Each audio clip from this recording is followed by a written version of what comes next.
सभी को नमस्ते. So today we are going to be transitioning to phase 3, more excellent and sublime fruits of reclusion.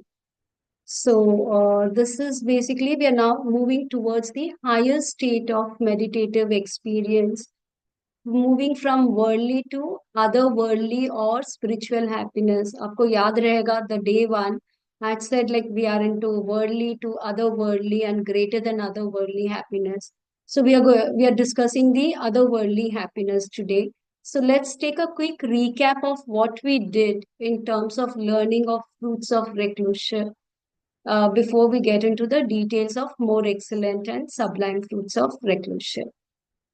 तो एक बार हम वापस देख लेते हैं कि हमने क्या सीखा अब तक. First we started with the first two visible fruits. Person who is a bond servant or a farmer becoming a monk, he gains respect. People respect the monk. So these were the two first visible fruits of recluship. उसके बाद में we took over the moral discipline. Training in moral discipline provides the bhikkhu with a sense of security from moral danger, enabling him to experience within himself a blameless happiness life, that is anuvajjasuk, which was the third fruit of recluship. उसके बाद में we learnt on sense restraint, restraining of the sense faculties, leading a blameless happiness life which cannot be blemished by greed and aversion, basically abhyasak sukh, which was the fourth fruit of recluship. Then the fifth fruit, what did we learn from there? Mindfulness and clear comprehension.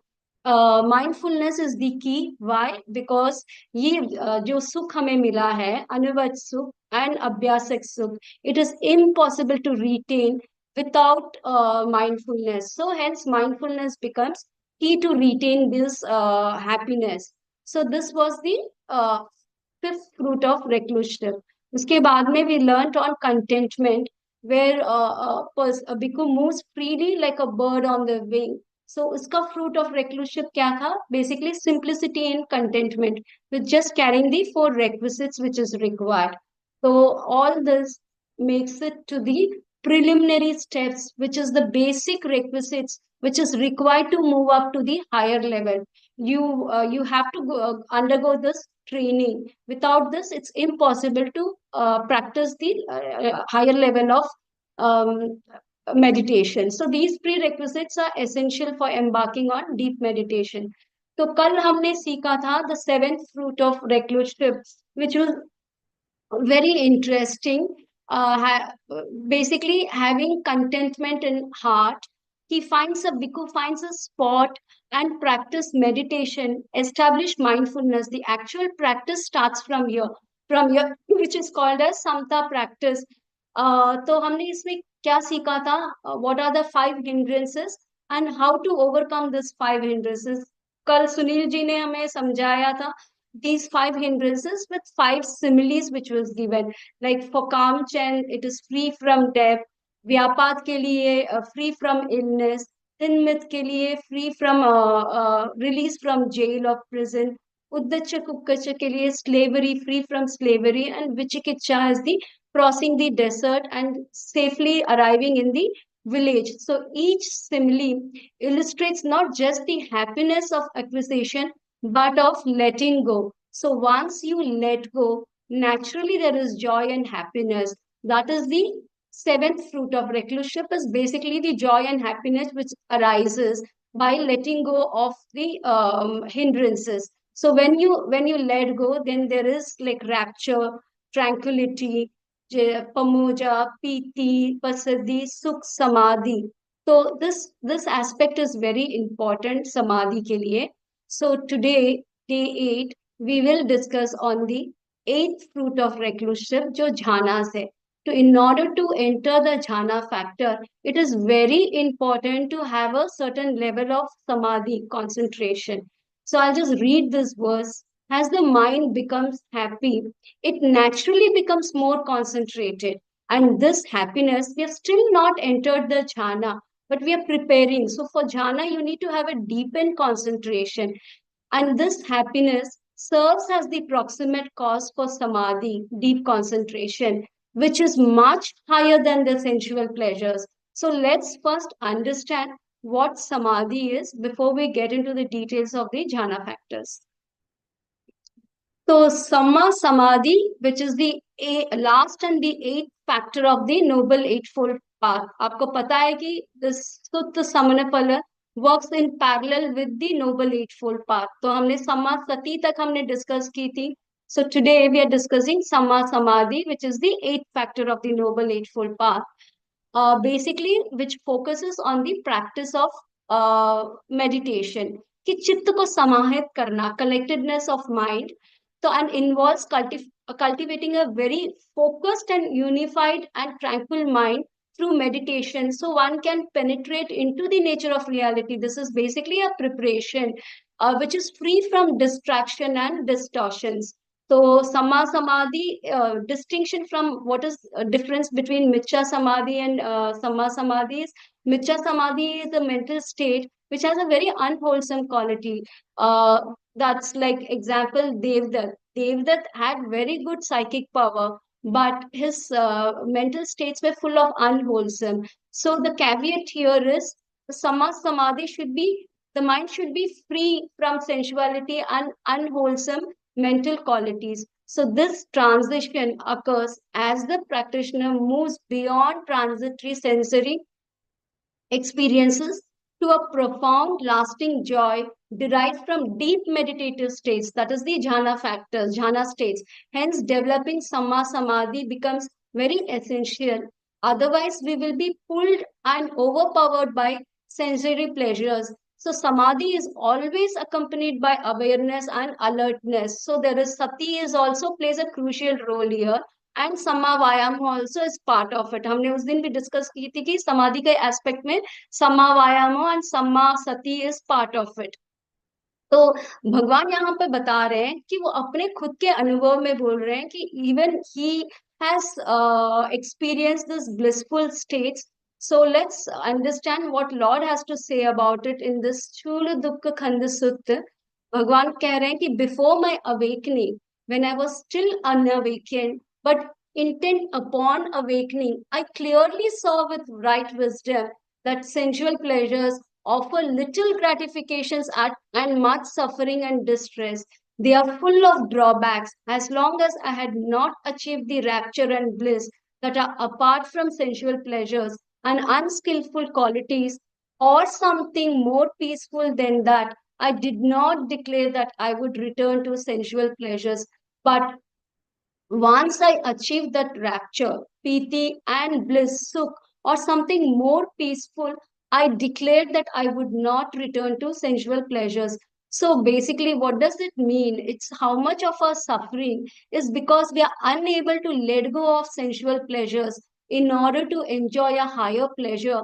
It's not just enough to see the danger of sensual pleasures with right wisdom, but we also need an alternate source of pleasure for our mind, which is the jhana factors. So, for that, we need to have a basic level of samadhi, not just for pleasant abiding, but even which is required to cross over to the other shore of nibbana. So, एक और एक सूत्र है अंगुत्तर निकाय 2.31.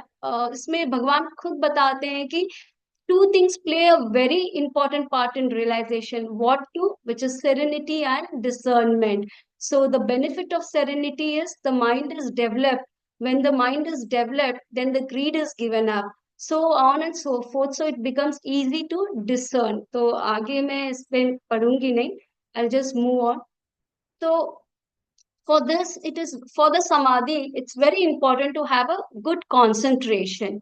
तो एक बार हम देख लेते हैं कि what are the different types of concentration. जैसे कि मोमेंट्री कंसंट्रेशन है खनिक समाधि, एक्सेस कंसंट्रेशन इज उपचार समाधि, एंड अब्जॉर्प्शन कंसंट्रेशन इज अपना समाधि. Each plays a specific role in the development of meditation, understanding of the jhana factors.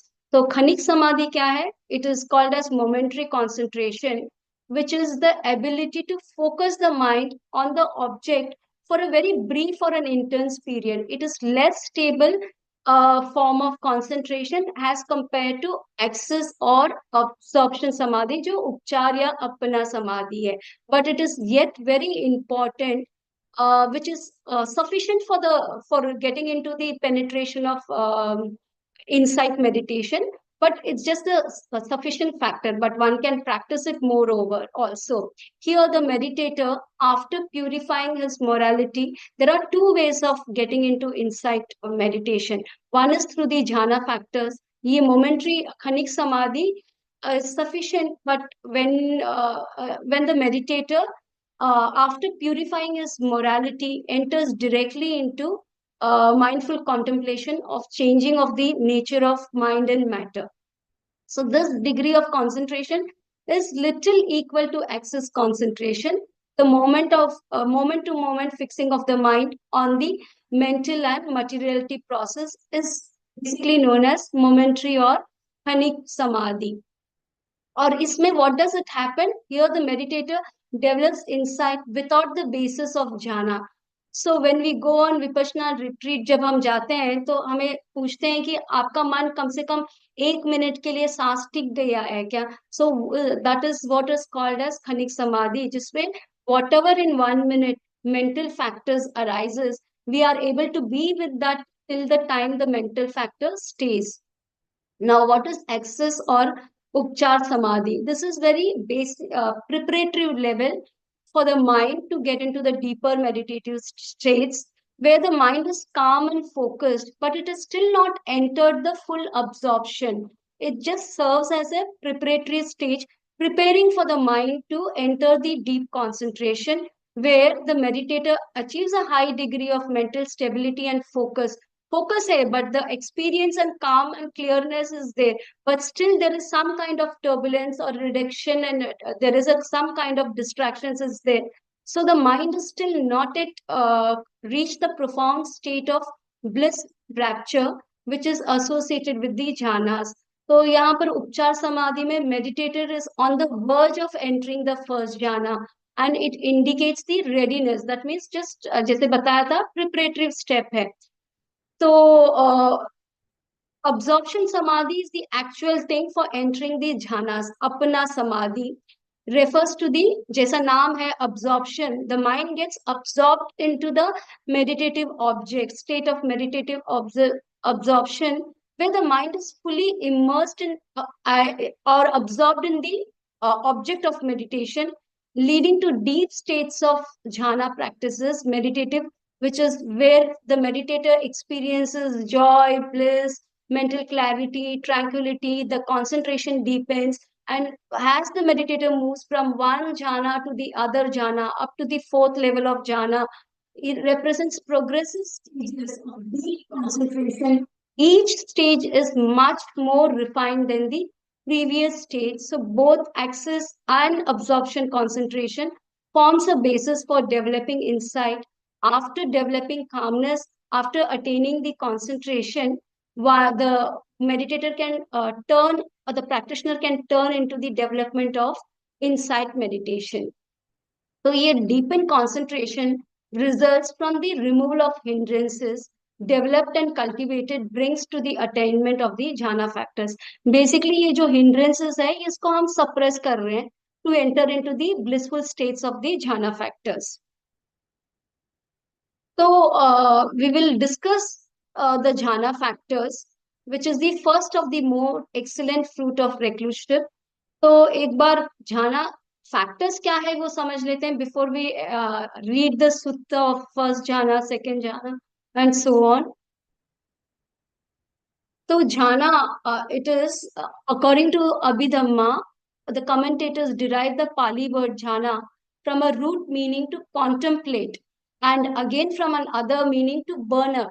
What do you burn up? All your unwholesome qualities तो होगा ही नहीं, because थोड़ा बहुत रह जाएगा, because we have already suppressed it through hindrances. So what does it basically mean is they closely contemplate the object and burn up the adverse states as opposed to concentration. So jhana refers to a series of deep meditative absorption states characterized by profound inner calm and clarity, transcending ordinary experiences, because jhana states gives you an exalted kind of an experience, and distractions leading to increasingly profound state of one pointedness, rapture. पीति की बात हो रही है, सुख की बात हो रही है, ट्रैंक्विलिटी की बात हो रही है, इक्वानिमिटी की बात हो रही है. All this is a gradual process which leads the meditator to a profound stillness and deep concentration. और ये क्यों कर रहे हैं? Because one is like you get a good piece of peace, you feel good, and second is to enter into the insight meditation. So the mind, so one can investigate or penetrate into the nature of phenomena. As the meditator advances, okay, through the stages, each jhana becomes more subtle and refined compared to the previous. हर एक ध्यान का factor में कुछ ना कुछ छूटता है और कुछ ना कुछ मिलता है हमें. So those stages are described as the fruit of reclusive, more excellent and sublime than the one which preceded. So it is important for mental purification and achieving deep concentration. तो आज हम the basically the deep absorption states of jhana factors is eight meditative states. The four form and these four formless. So today we will only discuss the four form material jhana practices, and the other formless is not part of the sutta. I'll just run through it once we finish discussing the all the four jhana factors.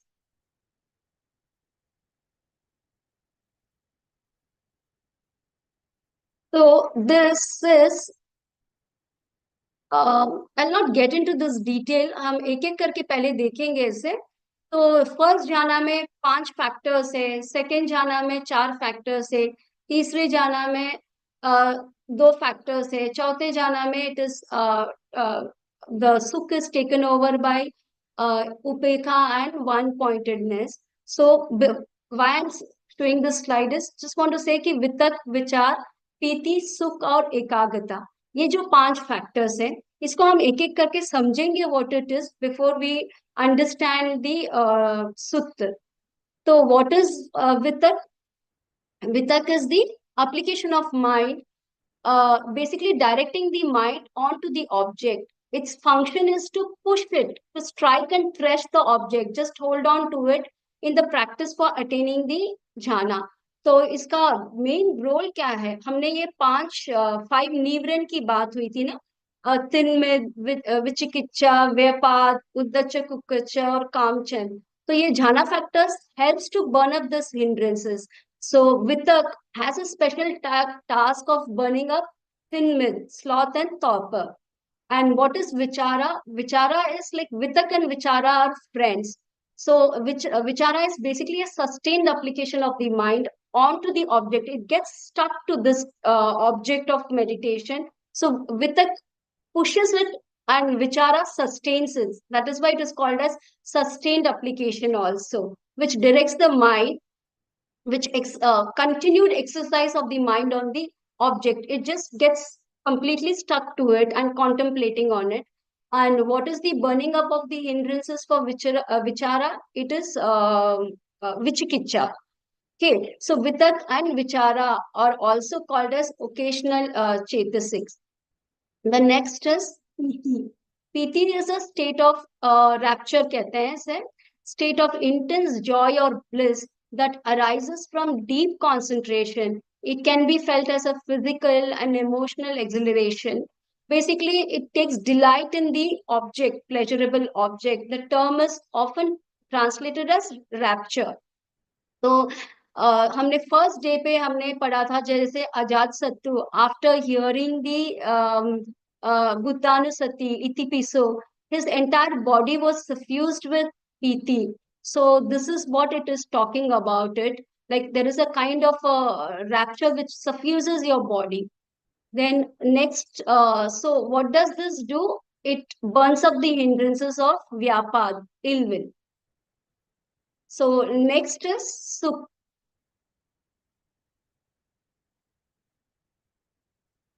It is also a kind of a bliss born of detachment from sensual pleasures. It is therefore explained as, हमने ये पढ़ा था sir के Buddha teaching में, निरामिष सुख. which is this is the piti is the one which will take you to the explained as a niramis sukh or unworld or spiritual happiness. It counters the hindrance of uddacha and kukacha, restless and remorse. Basically, piti and sukh are closely connected. Piti is a mental factor belonging to sankar khand, and sukh is a feeling belonging to the aggregate of vedana khand. जैसे example है कि piti is compared to the delight कि आप मतलब you're in a forest, like you would experience when coming across an oasis, like and sukh is something like a pleasure after bathing and drinking that. So that's the kind of difference between piti and sukh. Then the last one is the ekagata, which is one pointedness, which is this factor is available there in all the four jhana factors, which is vitak, vichar, piti, sukh, and ekagata. So this is a very primary component in all jhana factors, and it is one pointedness which temporarily inhibits the kam chanda or sensual desire. Ekagata functions closely on contemplating the object. Uh, the basic thing is it cannot perform the function alone. It requires the joint action of the other four jhana factors, each performing its special function. जैसे कि वितक directing the mind on the object, vichara is sustaining it, piti is bringing delight in the object, and sukh is experiencing the happiness in the jhana, and ekagata is one pointedness, continuous focus. Ekagata is also again a universal mental factor. So Ajahn Chah says, how do we understand it? Ekagata is like a bowl, and the other four jhana factors are like a fruit in the bowl. So with this is just a brief introduction about what is samadhi and what are the jhana factors. Now I'll read the sutta. Before I want to read it, I just want to say here in this sutta, I mean, the Buddha has given very striking and vivid similes to illustrate each of the four jhanas, highlighting unique qualities of these deep meditative states. And these similes somewhere directly or indirectly relate to our daily experiences, which makes it more relatable and inspiring. Having said that, I mean, I can only put it in words as a theory, but I cannot do justification with experience because this is for each of us to experience it. Maybe a good way is when I read the sutta and tell you, talk about the similes. If now or in near future, whenever you experience, it will be good to visualize this similes which the Lord is talking about it. And if possible, please do share with me also what will be your experience. तो मैं ये पढ़ देती हूँ सूत्र को. First jhana, quite secluded from sense pleasures, secluded from unwholesome states, he enters and dwells in the first jhana, which is accompanied by applied thought, vitak, vichar, piti, sukh, and one-pointedness of mind, ekagata. All five factors are present in the first jhana.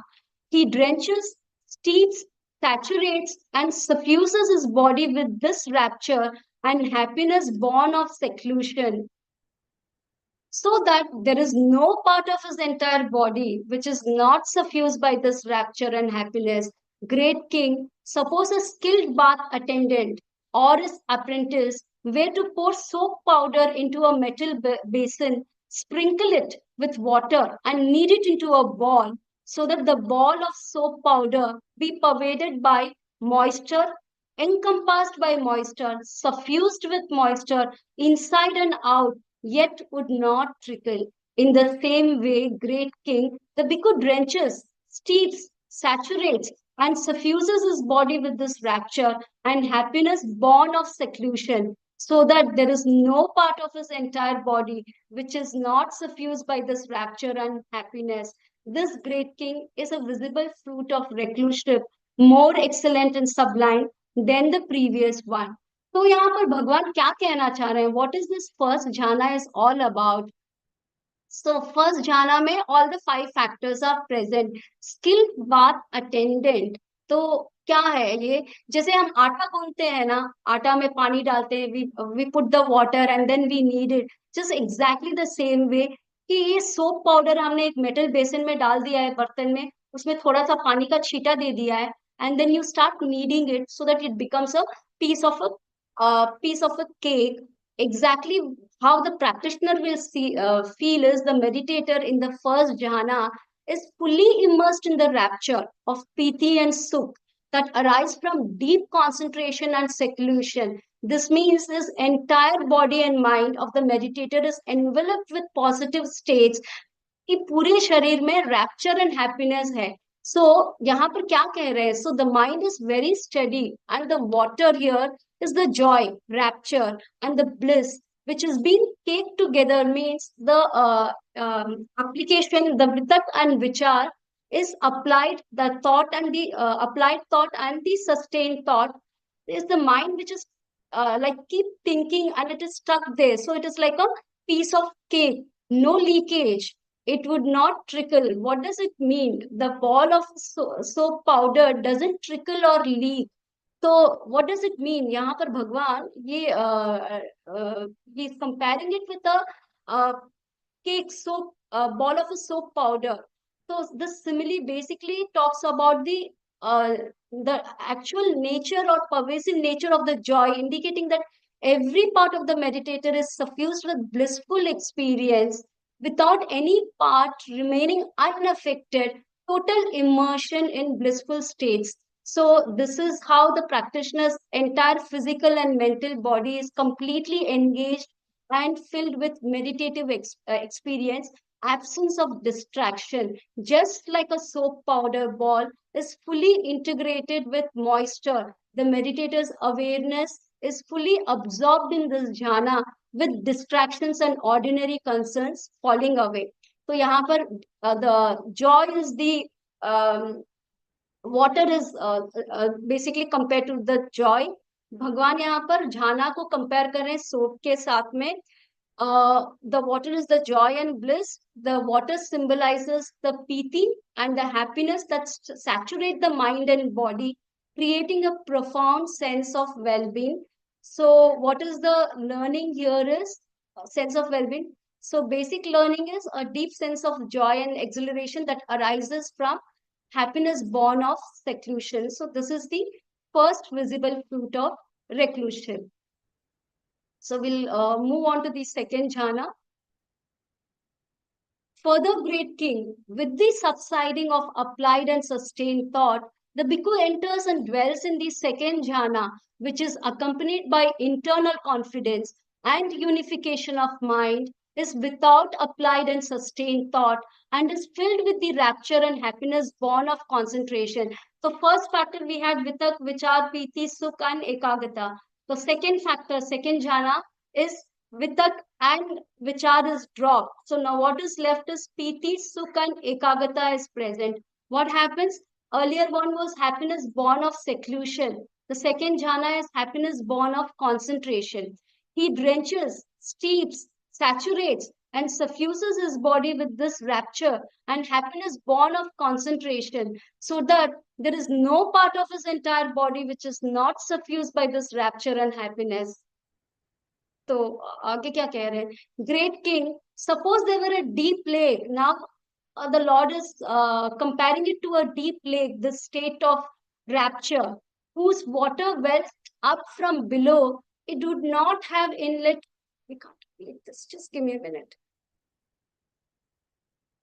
Okay. It would have no inlet for water and from the east, west, north, south, nor would it be refilled from time to time with showers of rain. Yet a current of cool water welling up from within the lake would drench, steep, saturate, and suffuse the whole lake, so that there would be no part of the entire lake which is not suffused with the cool water. In the same way, great king, the bhikkhu drenches, steeps, saturates, and suffuses his body with the rapture and happiness born of concentration, so that there is no part of his entire body which is not suffused by his rapture, by this rapture and happiness. This too, great king, is a visible fruit of recluseship, more excellent and sublime than the previous one. So, यहाँ पे अभी what does it mean here actually? So, how does the second jhana feel like? Basically, after letting go of Vitaka and Vichar, the joy is even more deeper than the first state of jhana, first jhana. So, यहाँ पर piti becomes a very dominant factor.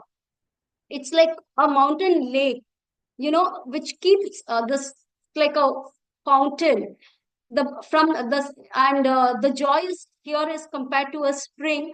From the bottom, it keeps rising. Okay, it never increases or it never decreases because there is a spring from the bottom.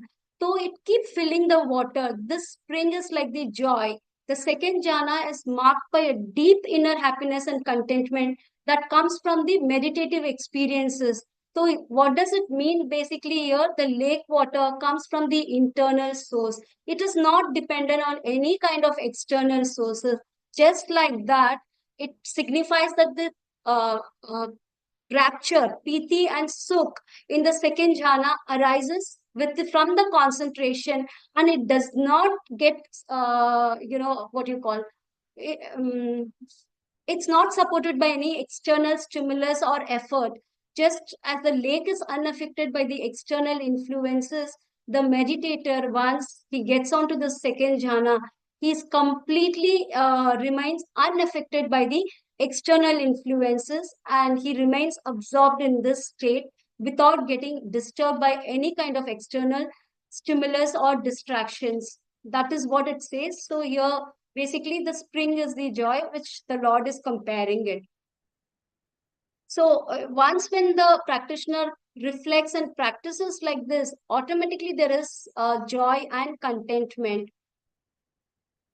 So this basically emphasizes the stability and purity of the rapture and happiness that is born of concentration.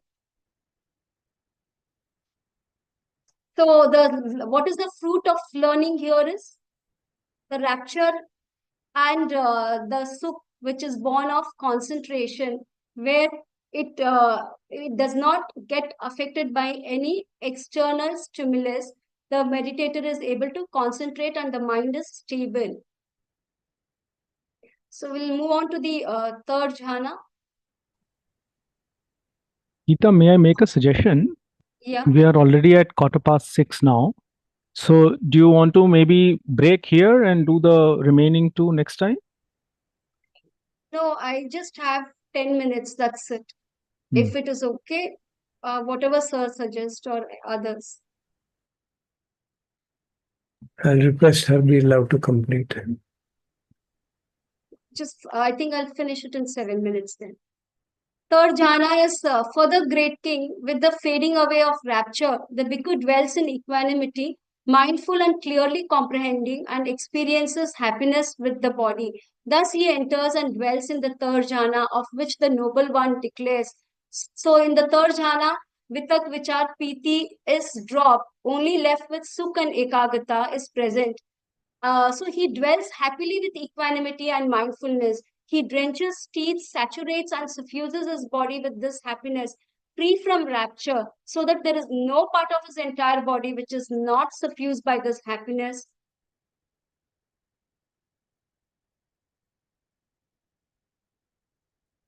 So, great king, suppose now the Lord is comparing this with the lotus pond.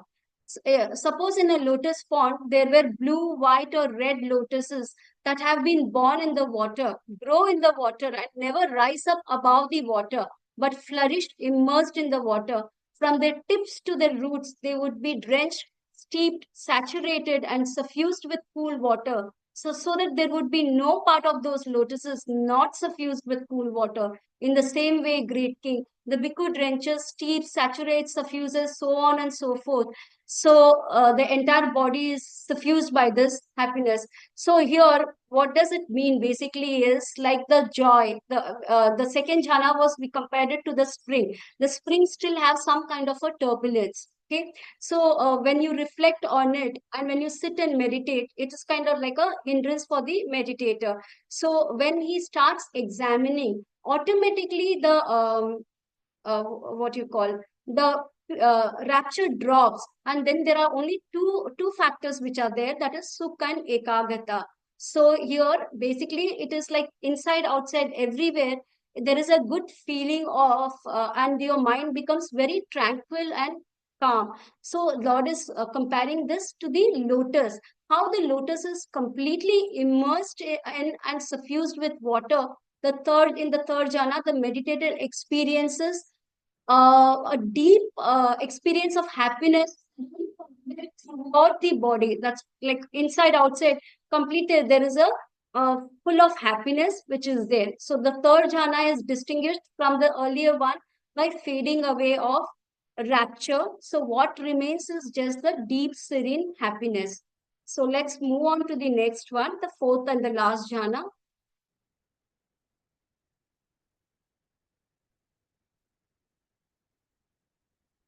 Further, great king, with the abandoning of pleasure and pain, and with the previous passing away of joy and grief, the bhikkhu enters and dwells in the fourth jhana, which is neither pleasant nor painful and contains mindfulness fully purified by equanimity.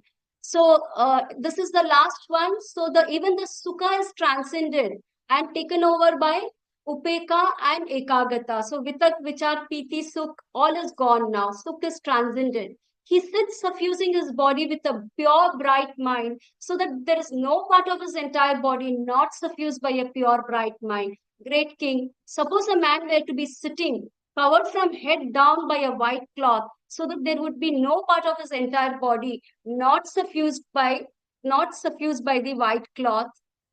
So what is the Lord saying here finally? In the same way, great king, the bhikkhu sits suffusing his body with a pure, bright mind, so that there is no part of his entire body not suffused by a pure, bright mind. This too, great king, is a visible fruit of recluseship, more excellent and sublime than the previous one. So this is the last fruit of recluseship. What does it mean basically? The bhikkhu is experiencing, the nun is experiencing profound stillness and equanimity. So obviously the feeling is very neutral here. The mind does not get carried away either by craving or aversion. It is completely still. It is like deep calm and presence that can feel almost like your mind has become still, just like a person who has bathed and is wrapped in clean dry cloth. It's like your mind is completely suffused with equanimity, and there is no fluctuation of mind irrespective of whatever is your mind states, your equanimous. So you're free from the fluctuations of pleasure and pain, so thus resulting in an unblemished meditative state. So this is the last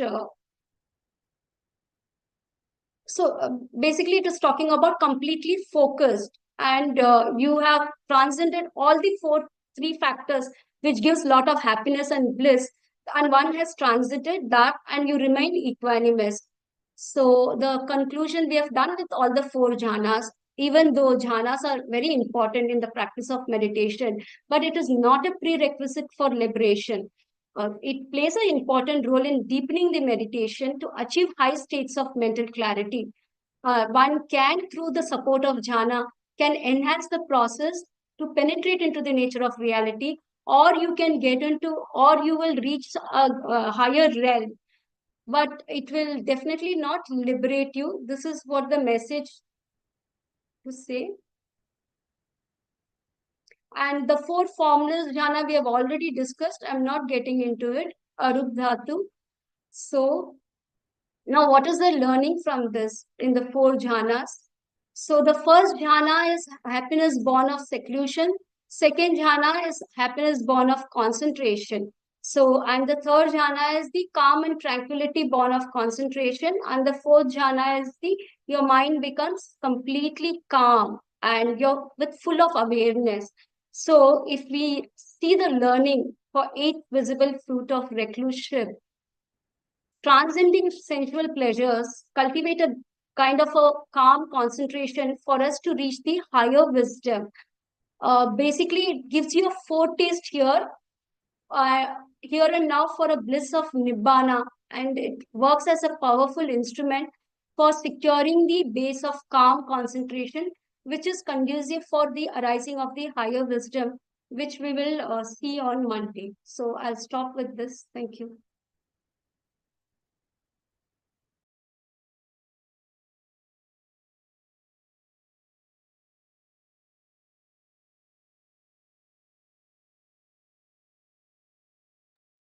Thank you, Gita ji.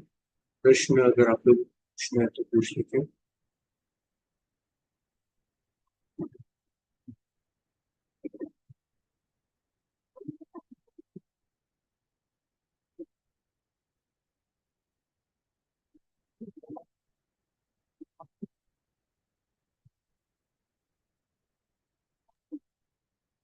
So I was just thinking, जो आपने last से दूसरी या तीसरी slide में वो जो लिखा है ना कि it is not a prerequisite for liberation, I am thinking उसको हम इस एक न्यूएंस तरीके से समझ सकते हैं ना, क्योंकि एट फोल्ड पाथ में उसका जिक्र आता है. तो just just I am just making the point के so that we don't get the wrong message, from that. So just to be careful about that. Yeah, okay.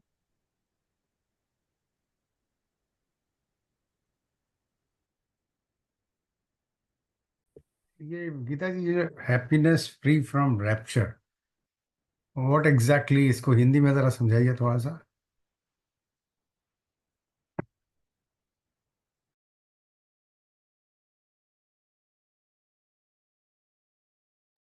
Yes, I'll share the slide only here. One second.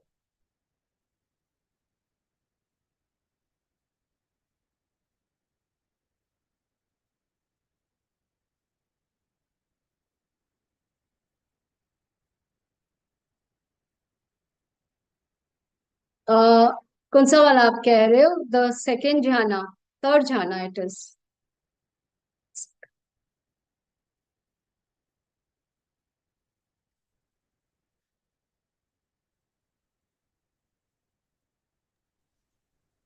Maybe it will help if you mention the Pali words. Rapture is piti and sukh is happiness, which is the mental sukh, not the physical one. Here it is talking about.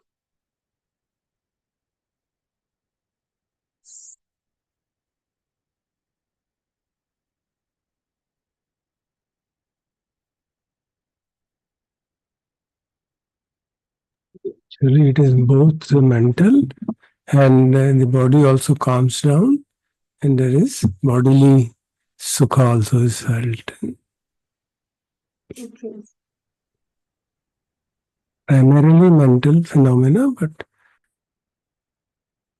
it has its effect on the body, because the fourth stage is pasammayam kaya sankharam. So the kaya sankharas get calmed down, which means the body does not move, it becomes absolutely still. This we practiced, this last retreat, we actually experienced that situation where the mind also calms down, body also calms down.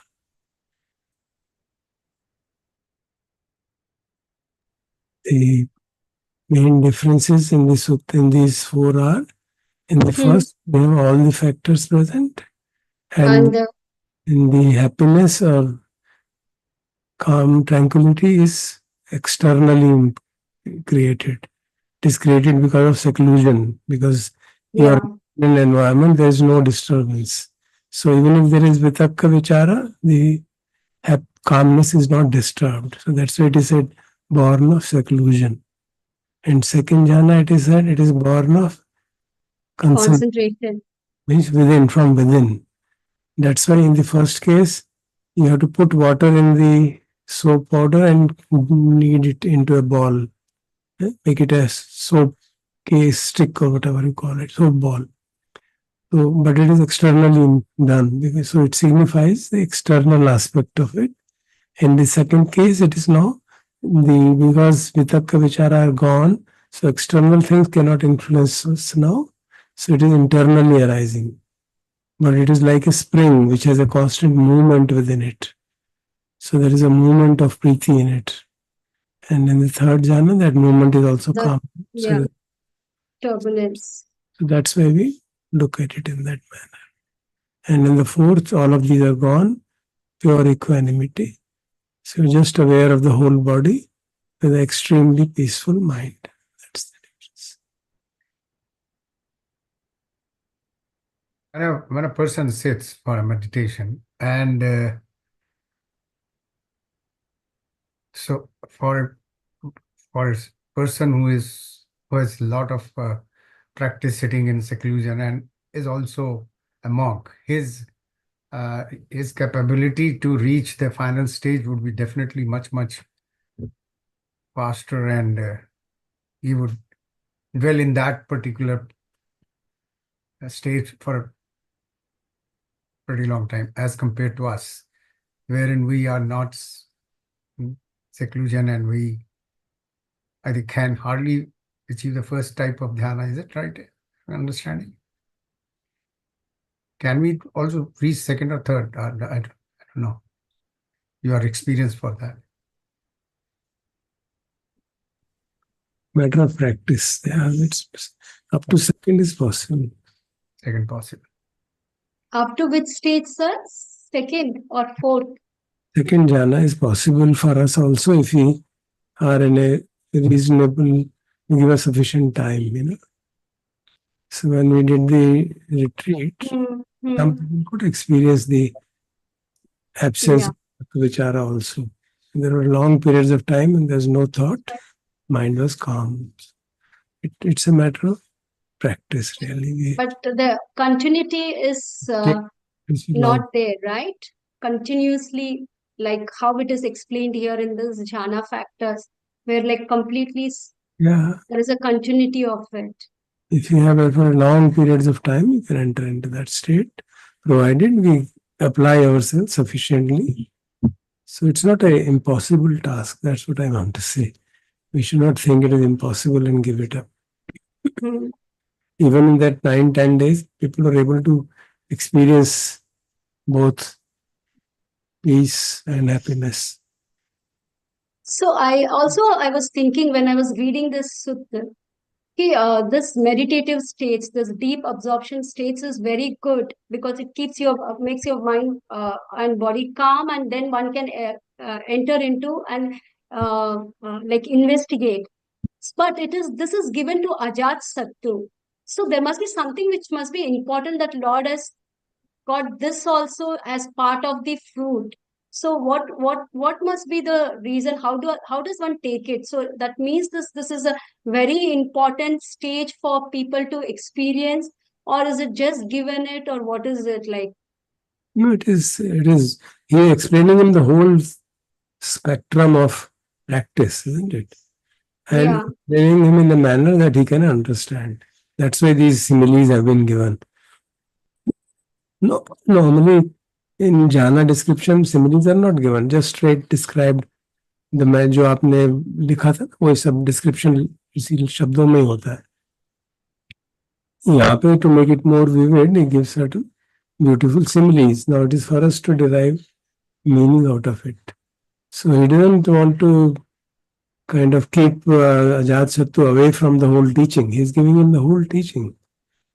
I mean, this is what a bhikkhu does so that he gets more and more inspired.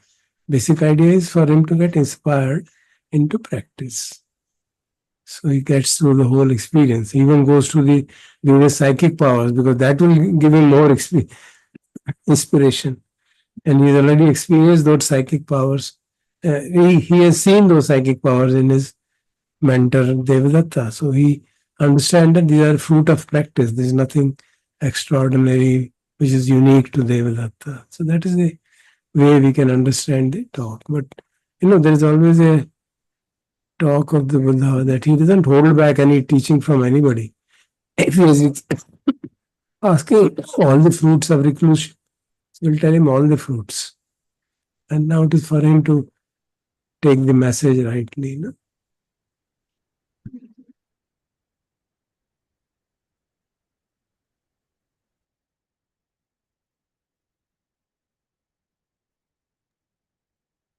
Brother, my question, I have two small questions. One is, in transitioning from one jhana to another, is there an effort involved or it will happen by itself? No effort is involved. It's a natural process. So as you stay in that state for a long time, you will automatically transition into the next state. Yeah. The second question has to do with the table where Gitaji has mentioned burning up of various things. Gitaji, can you put up that slide? Yeah.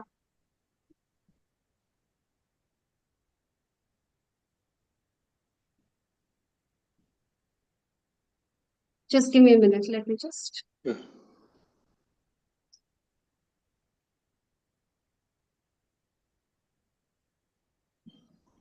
Okay, those hindrances you're talking about, right? No, not hindrances. This The factors, jhana factors. jhana factors. उसमें burning up का mention किया आपने. Burning up ill will, burning up. Okay, so okay, I have put it here.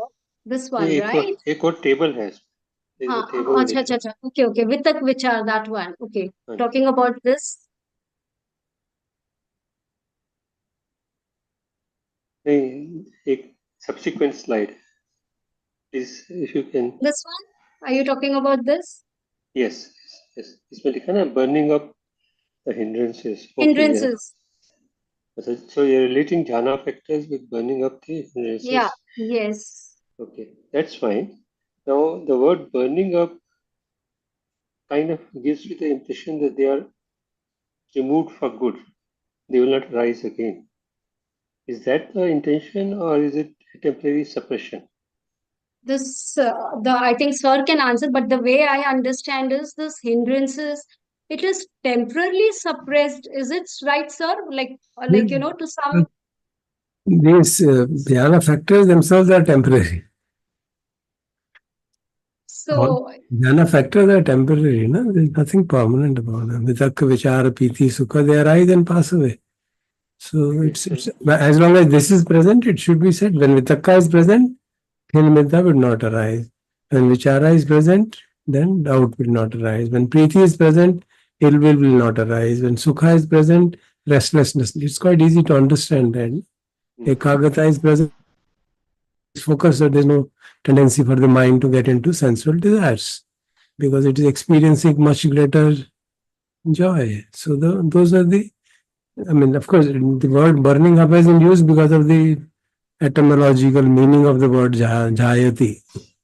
So basic idea is that they are the factors which counter them. Vitakka counters this, vichara counters this, and so on. Sir, but without the suppressing the hindrances, one cannot enter into the state of samadhi. It's not possible at all, right? Yeah.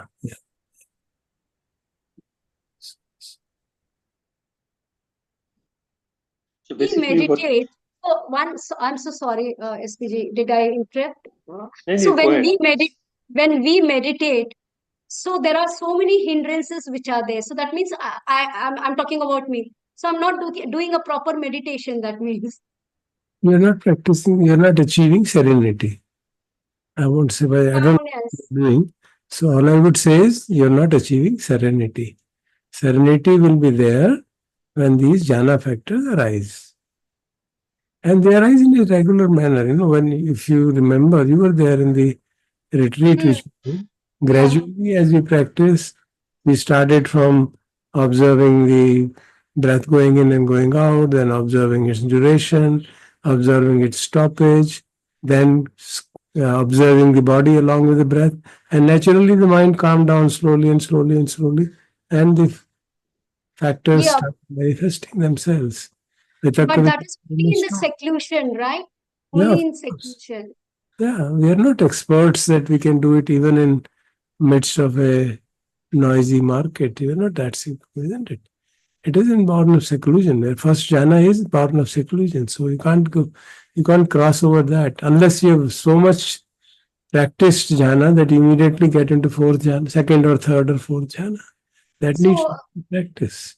Okay, but on a day-to-day life, as a householder, forget the retreat or getting into seclusion. So one cannot experience the jhana factors in general if you sit and meditate, right? No, not at all.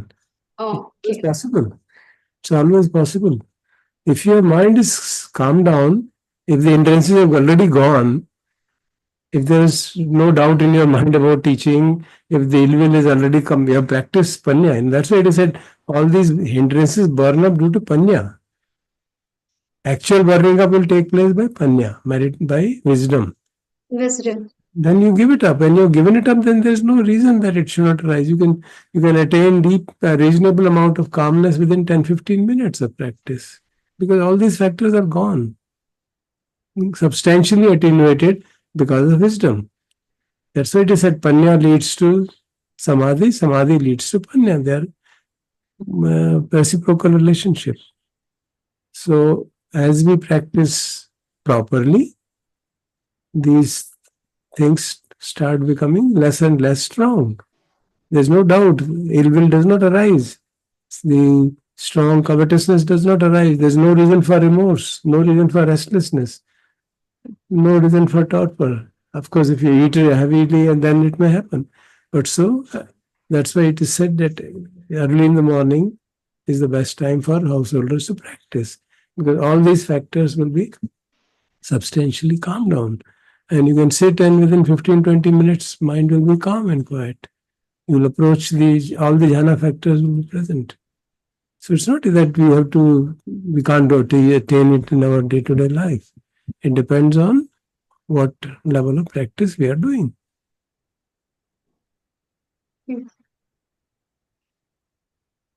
So, can I continue a bit? Please. So, I think काफी answer तो मिल गया मुझे, but essentially, when we are practicing, if there is a sense of any of these hindrances arising, that means we are not there. Essentially, you can take it as a negative list.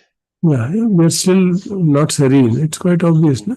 If the hindrance is arising, serenity is not there. It may be arising in a very, very mild way, and that's what we have to perhaps be aware of. If we have, partly there is suppression, partly there is removal. So if you have removed the defilements to a perfect state, if you remove them to a reasonable extent, then suppression is very quick. Okay. It becomes very quick. So you just sit quietly, observe the breath for some time, and practice it according to the instructions given in the Anapanasati, or in the first 4 instructions of the suttas, and within short time, hindrances subside. Now they are subsiding, but they have already been weakened to such an extent that subsistence is very quick. So it's a question of the mind is already purified sufficiently so that their intensity is very low, and within reasonable time they subside, they get suppressed again, and you experience the calmness and quietness of the mind. So then it becomes a natural default state of the mind is calm and quiet. It gets excited, when there is external impingement, but natural state becomes calm and quiet. And then the approach towards jhana factors is very quick. That can happen. That happens typically for people like us, perhaps for a very, very small time. And then back to the... Yeah, so if you practice deeply, it will happen. Yeah. If you practice deeply, then you come to a state that okay, enough. Now I sit quietly for half an hour, mind will be quiet. You know that. And then you get engaged in anything if there is something urgent. So the householders, even after retirement, there's 1,000 things to do. Indeed. So, thank you, sir.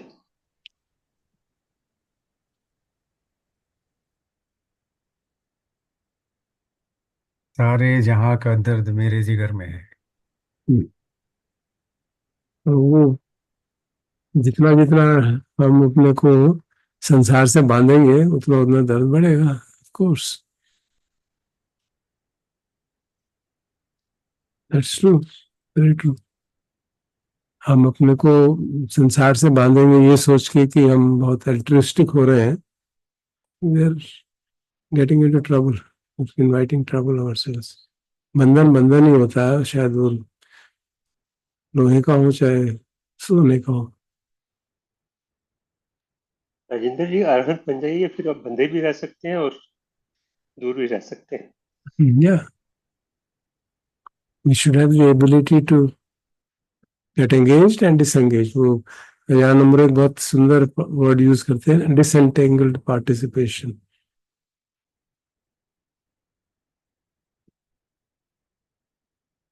आप mute है राजेंद्र जी। जो एक प्रकृति है किसी भी नवजात शिशु की, जब होती है और फिर वो बड़ा होता है, तो हम कहते हैं कि अपने साथ कुछ लेके आता है। तो हम देखते हैं कि there are many sages who are, and there are some people who are get angry for a very small thing also. Recluse भी हैं, उसके बावजूद भी गुस्सा आता है, ये भी हम देखते ही हैं। जी जी जी। बीइंग रिक्लूस नो गारंटी कि गुस्सा नहीं आएगा। I think we can mention that. Yeah, मतलब the nature of an individual also plays a very important. Of course. और हम सबकी नेचर अलग अलग होती है। I mean, we are born with different Yeah, yeah. attitudes and जी जी जी। हाँ जी हाँ जी, बिल्कुल। Yeah, of course. Of course. That's the whole process of which इतना हमको समझाया गया महानिदान सूत्र में, किस तरह से बच्चा पैदा होता है ये तक बता दिया आपको, consciousness descends and all that has been explained.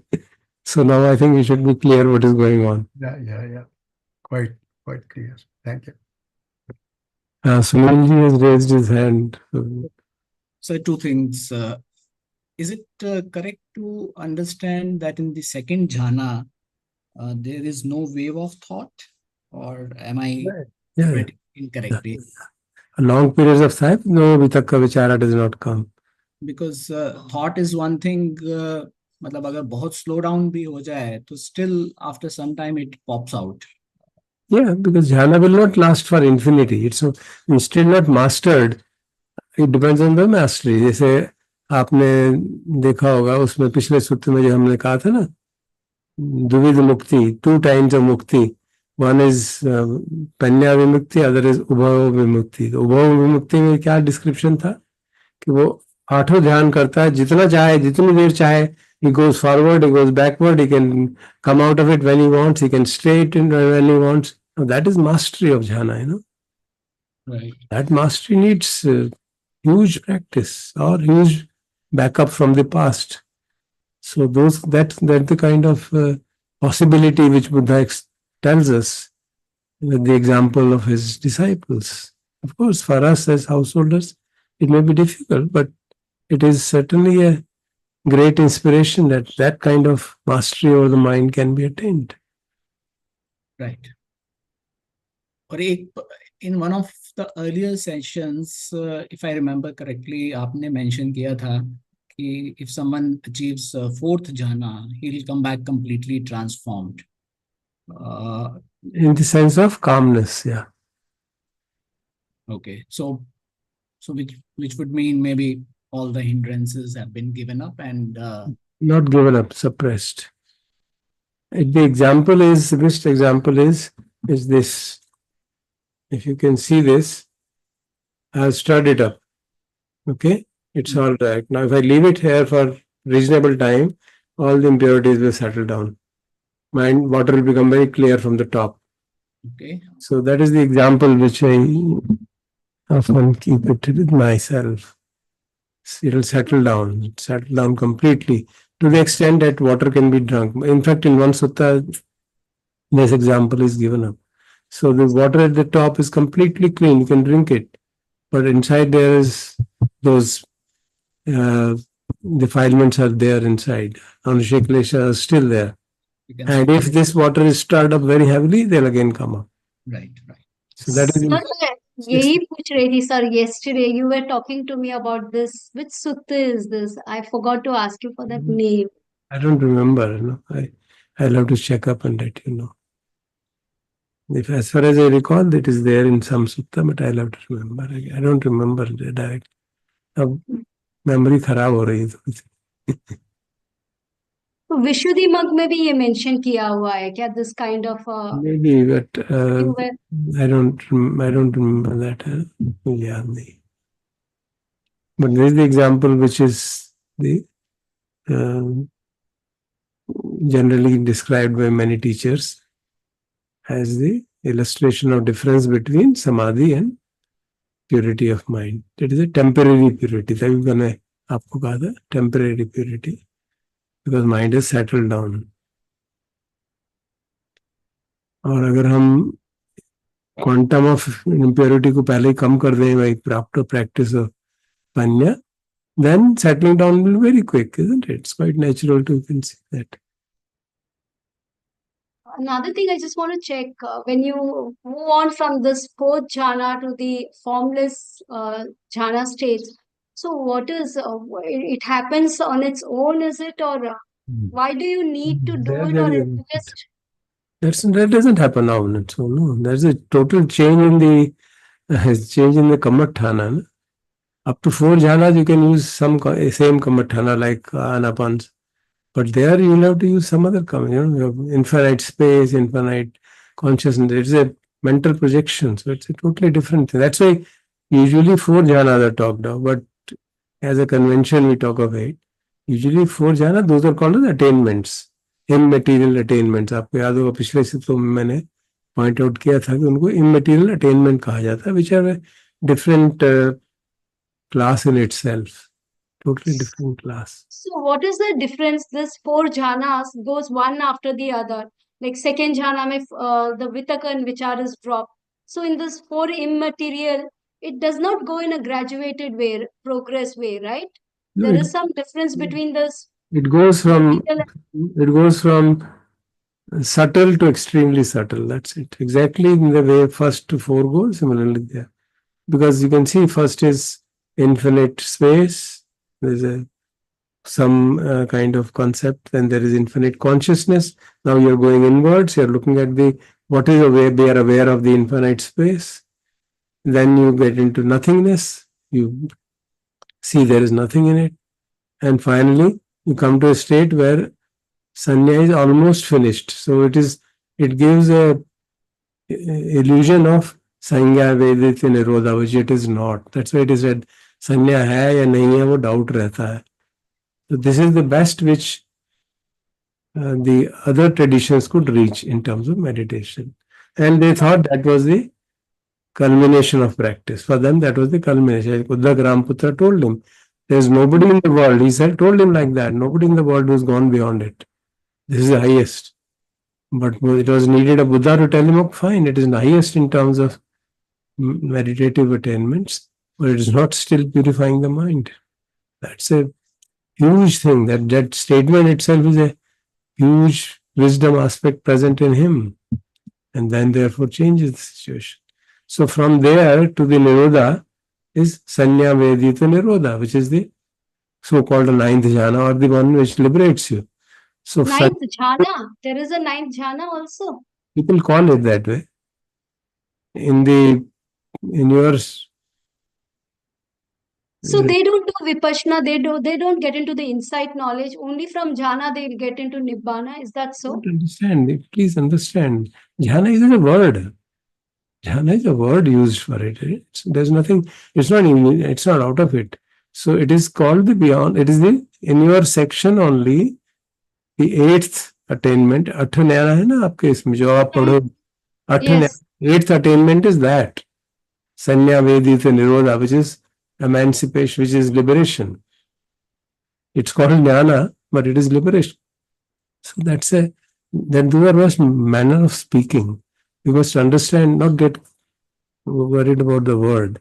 Because conventionally, especially commentary literature, has created a lot of confusion by using words for different things which they are not meant to.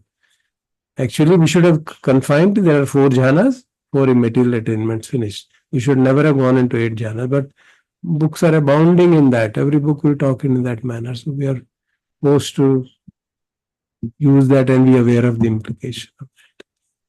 तो अब आप जैसे अगली presentation करेंगे ना, उसमें वो आएगा, देखिएगा. Sir, one more thing I just want to ask you, this 4 jhanas or 4 material states.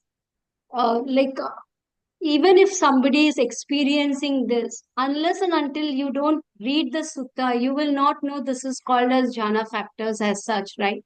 Experience, क्योंकि किसी ना किसी को तो ऐसे तो experience तो हो ही जाता है. Maybe for some time, it may not be like this for a longer period of time, but some kind of happiness and peace and completely the mind and body is calming down. ये तो people do experience this even for a shorter time as such. Yes, yeah, of course. People who are devotees, for example, they get into deep trance. If you read the life of Ramakrishna Paramahansa, used to be in complete trance on the image of Kali. He used to remain for ages, for hours and hours. And then when his next teacher came on Nirvikalpa, in nothingness, for 3 days. So there are so many examples of that, of course. But the issue is is it leading to complete purification? It is leading to subsiding of the impurities, yes, certainly. But the Buddha points out that it doesn't lead. That is the unique contribution of Buddha. He points out that it doesn't lead to removal of the hindrances or the defilements. It leads to their subsiding. It leads to their getting deep into the bottom of the mind. But they remain there. Latent tendencies still remain there. And that is the problem. Since the latent tendencies remain there, next birth will happen. You can't get out of it. So that is the unique contribution of Buddha to the spiritual literature of the world and the practices of the world.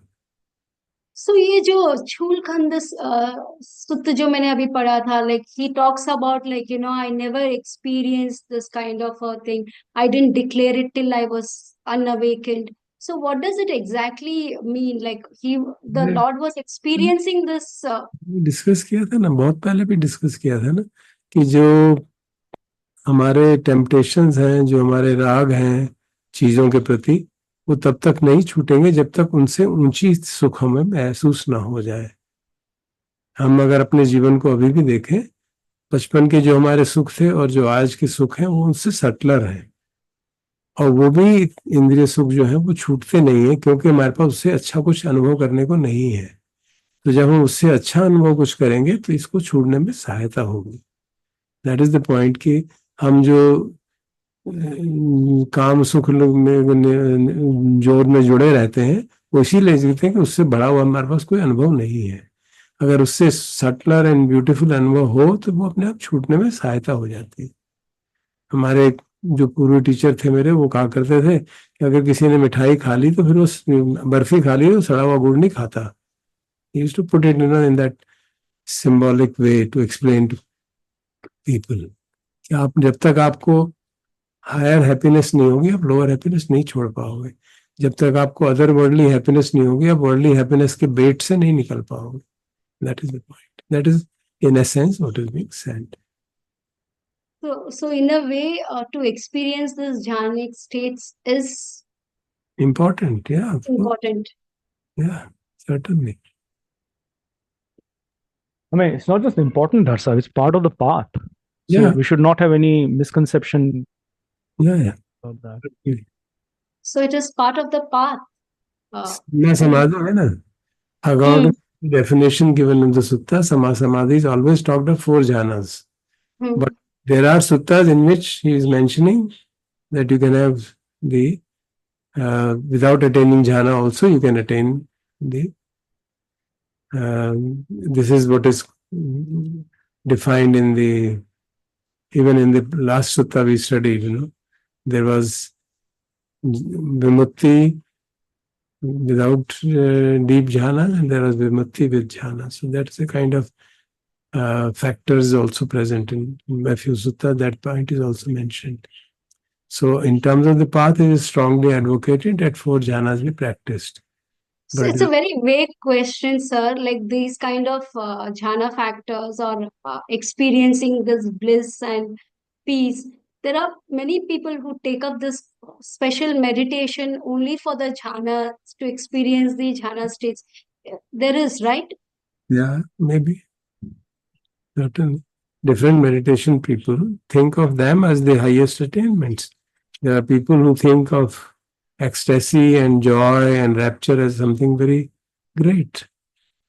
So being in a rapturous state is seen as some great achievement. There are many traditions who believe in that. But Buddha talks of calming down of those things. My question, I'm sorry to intervene, but my question was actually related to this.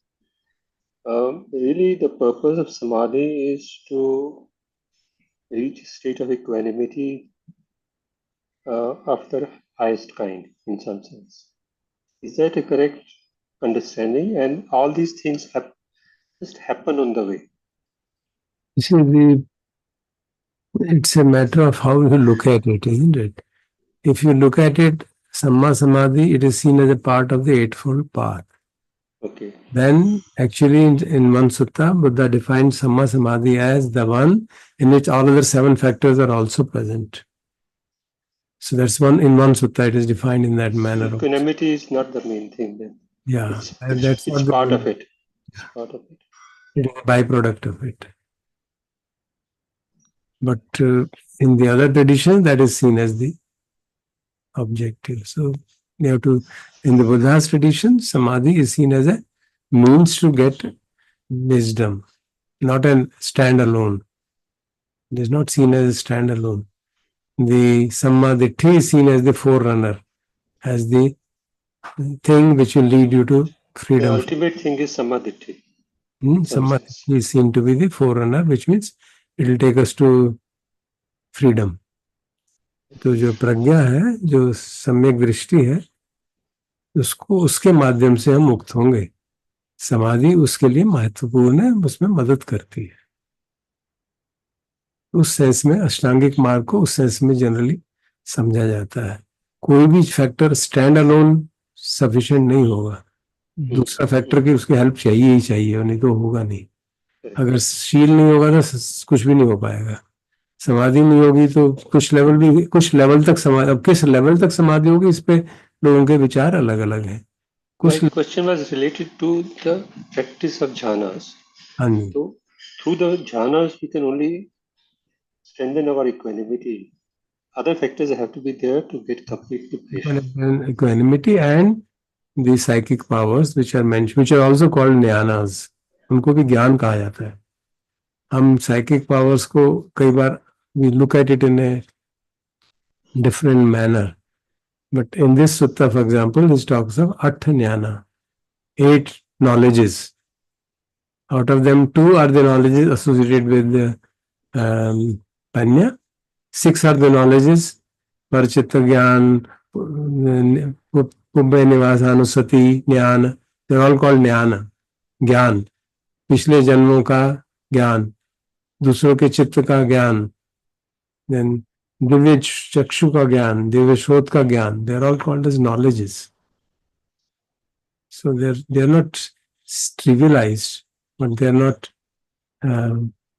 overemphasized. Just a clear description is given in this very sutta, which will be presented by Sunil ji.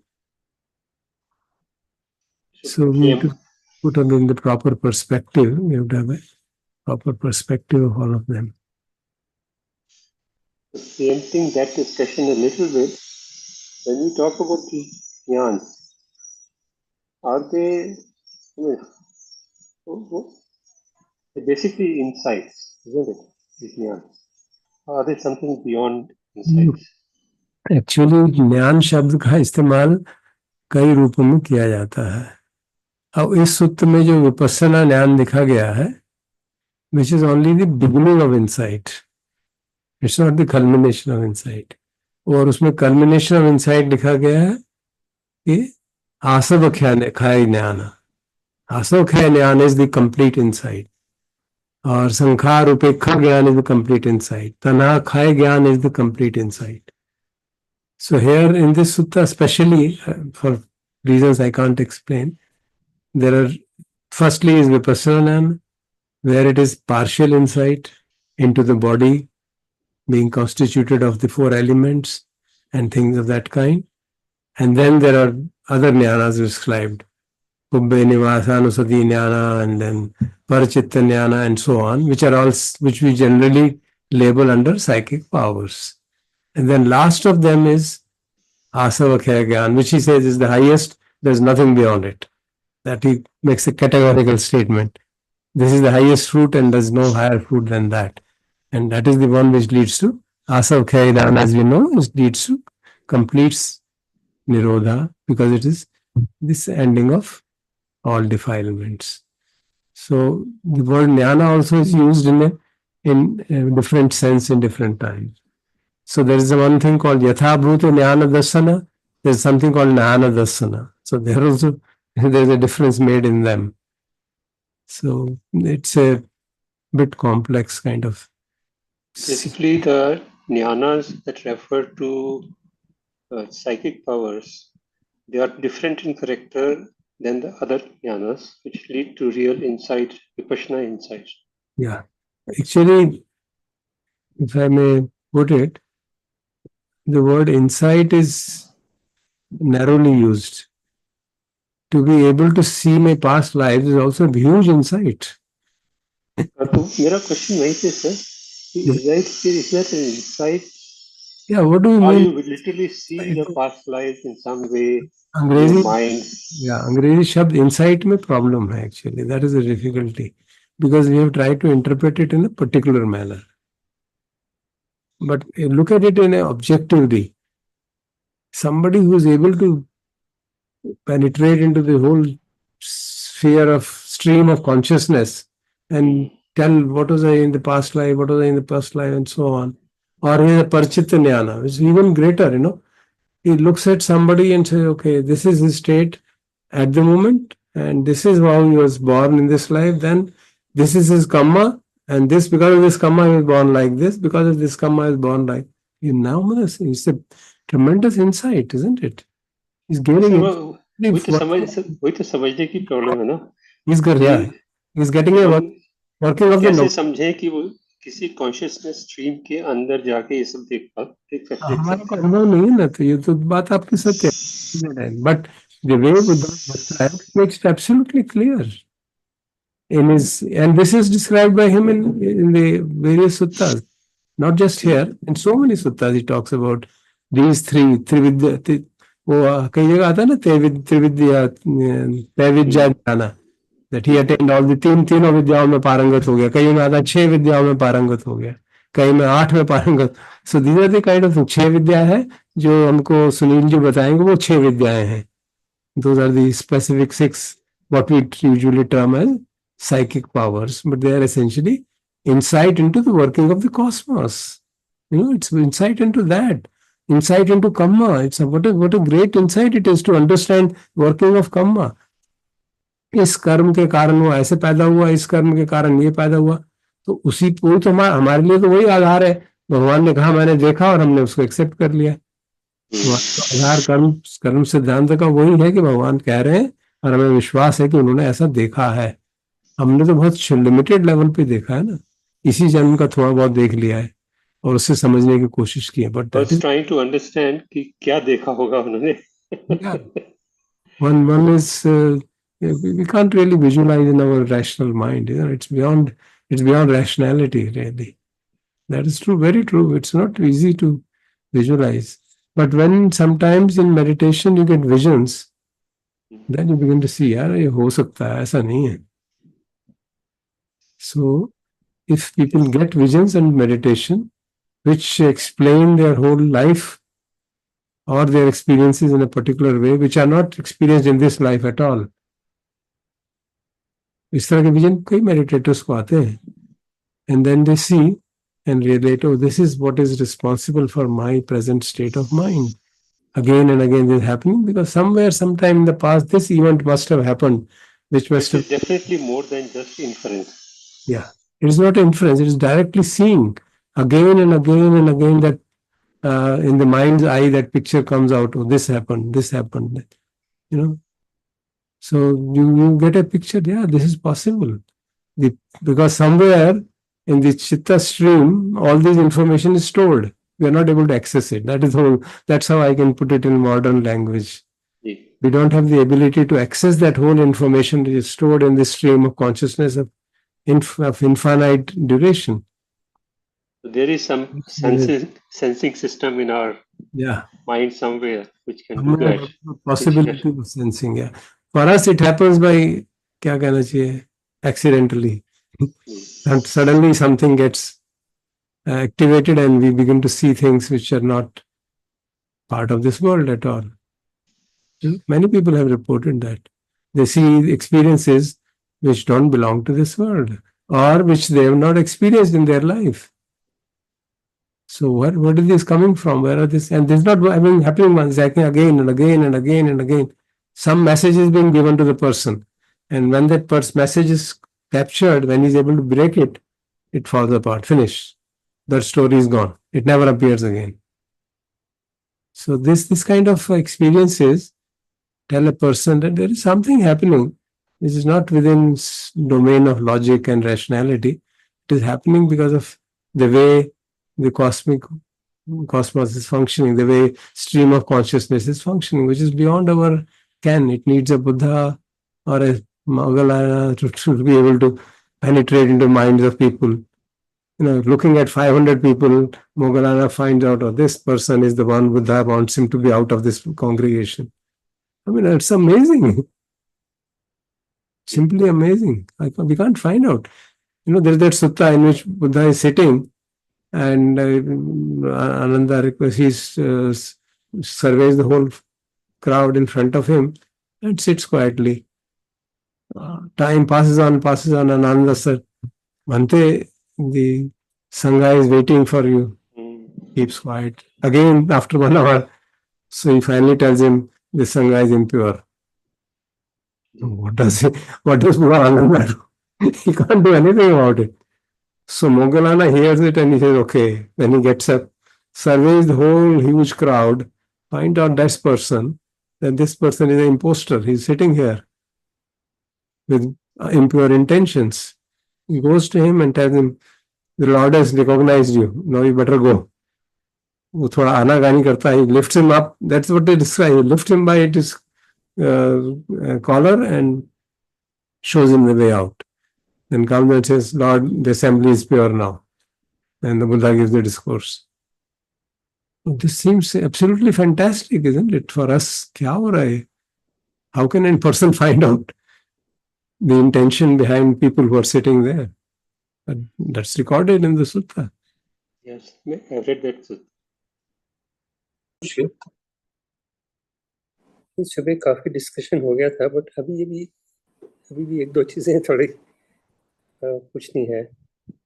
तो am I right to understand that concentration is not a factor of the first jhana? Rather, the focus is on remaining secluded, in the sense that there is somehow focus on keeping away from contact of any kind mentally. Is that a correct understanding? Concentration, of course, seeps in and it becomes a factor of the second jhana.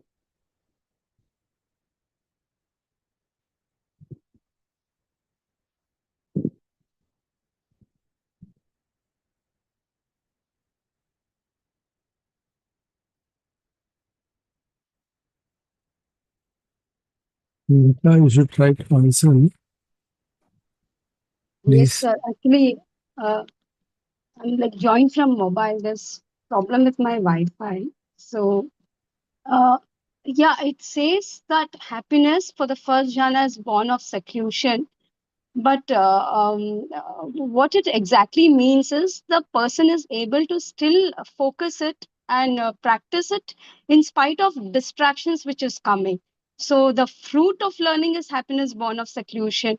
But mind may be, there might be some distractions there, but still one carries on with it, is what I understand it. Maybe Sir can add to it.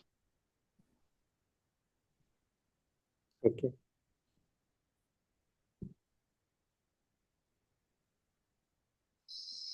The fact that vitakka vichara are present means there is a possibility of mind getting distracted for a few moments and then we bring it back. And that is the beginning part of concentration. And therefore, since the mind is not still stable, the feeling of piti which arises is mild and it is dependent on the environment. Environment should be secluded so that the distractions are not too much. If the environment is very noisy, then you can't really experience the jhana factors. Unless you have really mastered the higher jhanas, it becomes very difficult. Maybe the external factors are minimal, but the internal factors can remain. The mind can create context by itself and thereby go into distraction of various kinds. So the priti and sukha will arise only when there is some element of stability of the mind. If the mind is not stable and there is repeated distraction, priti sukha will not arise. So the need for the beginner, therefore the need for seclusion is very important. Only then one can hope to reach the first jhana level. But sir, isme I just want to check. There is some element of happiness and joy is there, right? Piti and sukh is there in the first factor, right? Yes, the point is that will happen. I'm also saying the same thing, that will happen only if the distractions are minimal. Yeah. If distractions are too much, then it won't happen. So basically, the focus should remain on taking care of the hindrances, because that is a form of non-seclusion in some sense. Yeah. Having hindrances of any kind is a kind of non-seclusion, is a kind of distraction. Yeah, they are triggered also by distraction. Though we have practiced in sense restraint, and yet the practice in the beginning is not so strong as to be able to allow the mind to get distracted and come back and internally not get disturbed. That is the practical experience. That's why in the beginning we have to go to a secluded place, minimal disturbance, then it becomes possible to experience the jhana factors.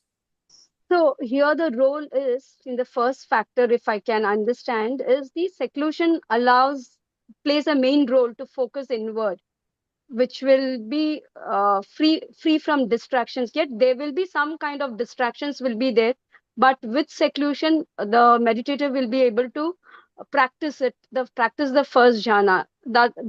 Is that right way to understand then, sir? Yeah, the first jhana we are saying vitakka vichara are still present. So if they are present, it means the tendency of mind going out exists. It's only when vitakka vichara are stopped, which will happen with a deep level of first jhana, then only you transit to second jhana. So as long as vitakka vichara are there, and if there are triggers available, they'll just proliferate like anything.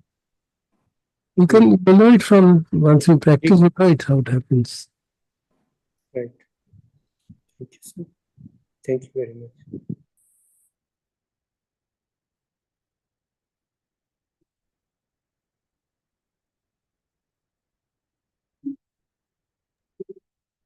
Please. So Geeta, my question is, जैसे सम्मा समाधि में ये सारे प्रीति सुख और ये सब उठता है, ये जो सम्मा समाधि नहीं होती, जो दूसरी समाधि होती है, मिथ्या समाधि, में भी यही सारे फैक्टर्स उठते हैं क्या? नहीं, झाना में जो मुझे समझ में आता है, your that's why you are suppressing the hindrances ना. If you have unwholesome qualities, then you will not be able to concentrate. And exactly the word samma samadhi means to come out of all the unwholesome. तो इसलिए मैंने वो example भी बताया था कि मिथ्या समाधि नहीं कर सकते. With मिथ्या समाधि we will not be able to have a wholesome experience. All this is what I understand.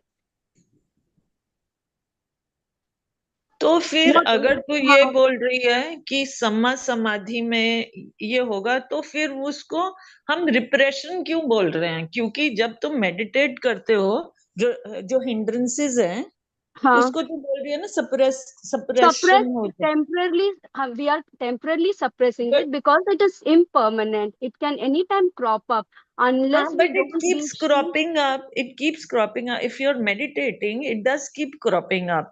ठीक है? तो that is how तुम अपने defilement को वो भी करते हो, से डील भी करते हो. मैंने that is how you confront it and वो. तो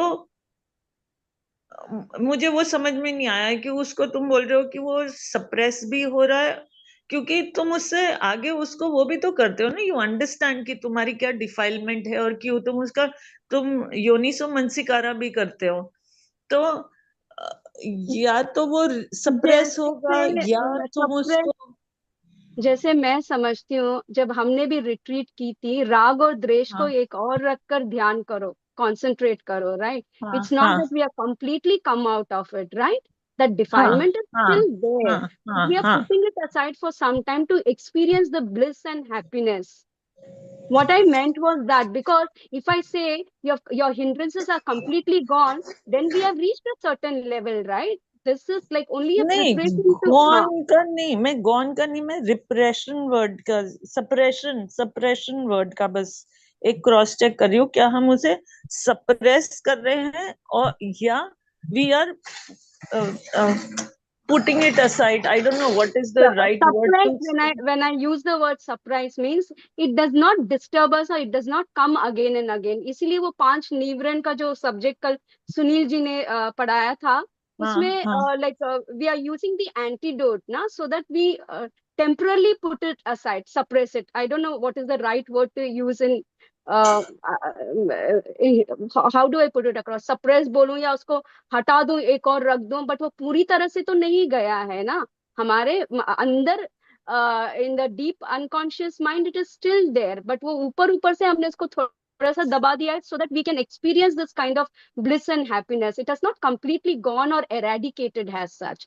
That's why I use this word suppress. No, Otherwise, but जब हम उसको एक्चुअली में, जब हम उसको तोड़ तोड़ के देखते हैं, जब वो उसका तो विपश्यना के टाइम पर आएगा ना, जो जैसी स्थिति है उसको वैसे ही देखना. That is to first is we need इसमें टू भी तो हैव अ करते सर्टेन. हैं. इसमें भी जब माइंड फोकस हो जाता है, तब जब हम तोड़ तोड़ के देखते हैं तो काफी इरेडिकेशन होती है. थिंग्स दैट डिस्टर्ब मी, जैसे मैं जब वो हमने कोर्स किया था, we don't get into trying to eliminate these by investigation and reference. Yeah, exactly. We use other methods to temporarily put them aside. You call them put them aside or suppression is same thing. जब हम किसी चीज को जो arrive हो रही है उसको हम नेग्लेक्ट कर रहे हैं, उस पर ध्यान नहीं दे रहे हैं, और हमें वो तभी होता है जब उसकी इंटेंसिटी कम हो चुकी है ना. अगर इंटेंसिटी कम हो गई है तभी आप उसको you can ignore it, otherwise you won't be able to ignore it. So that sir कई बारी तो इग्नोर करने का जरूरत भी नहीं पड़ता है. वो it is not as troublesome. माने how do I put it? Okay sir, I will what she's trying to say na sir, कि जैसे जैसे जा रही है अभी, what she was mentioning, just correct me Payal if I've got it right, one pointedness की बात हो रही है. What is that right Payal, कि तुम बोल रहे ना कि जब चित्त समाहित हो जाता है, it is focused completely, then these kind of things does not disturb. Is this what you are trying to say? हाँ, एक तो वो भी, बट जो उगता है उसको वो Let me help you to come to conclusion. How do we practice? How do we practice? We say looking at the breath is going in, coming out, and a thought arises. What do we do? Just क्या sir?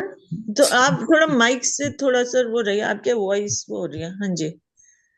ये जब हम ध्यान कर रहे थे, क्या कर रहे थे?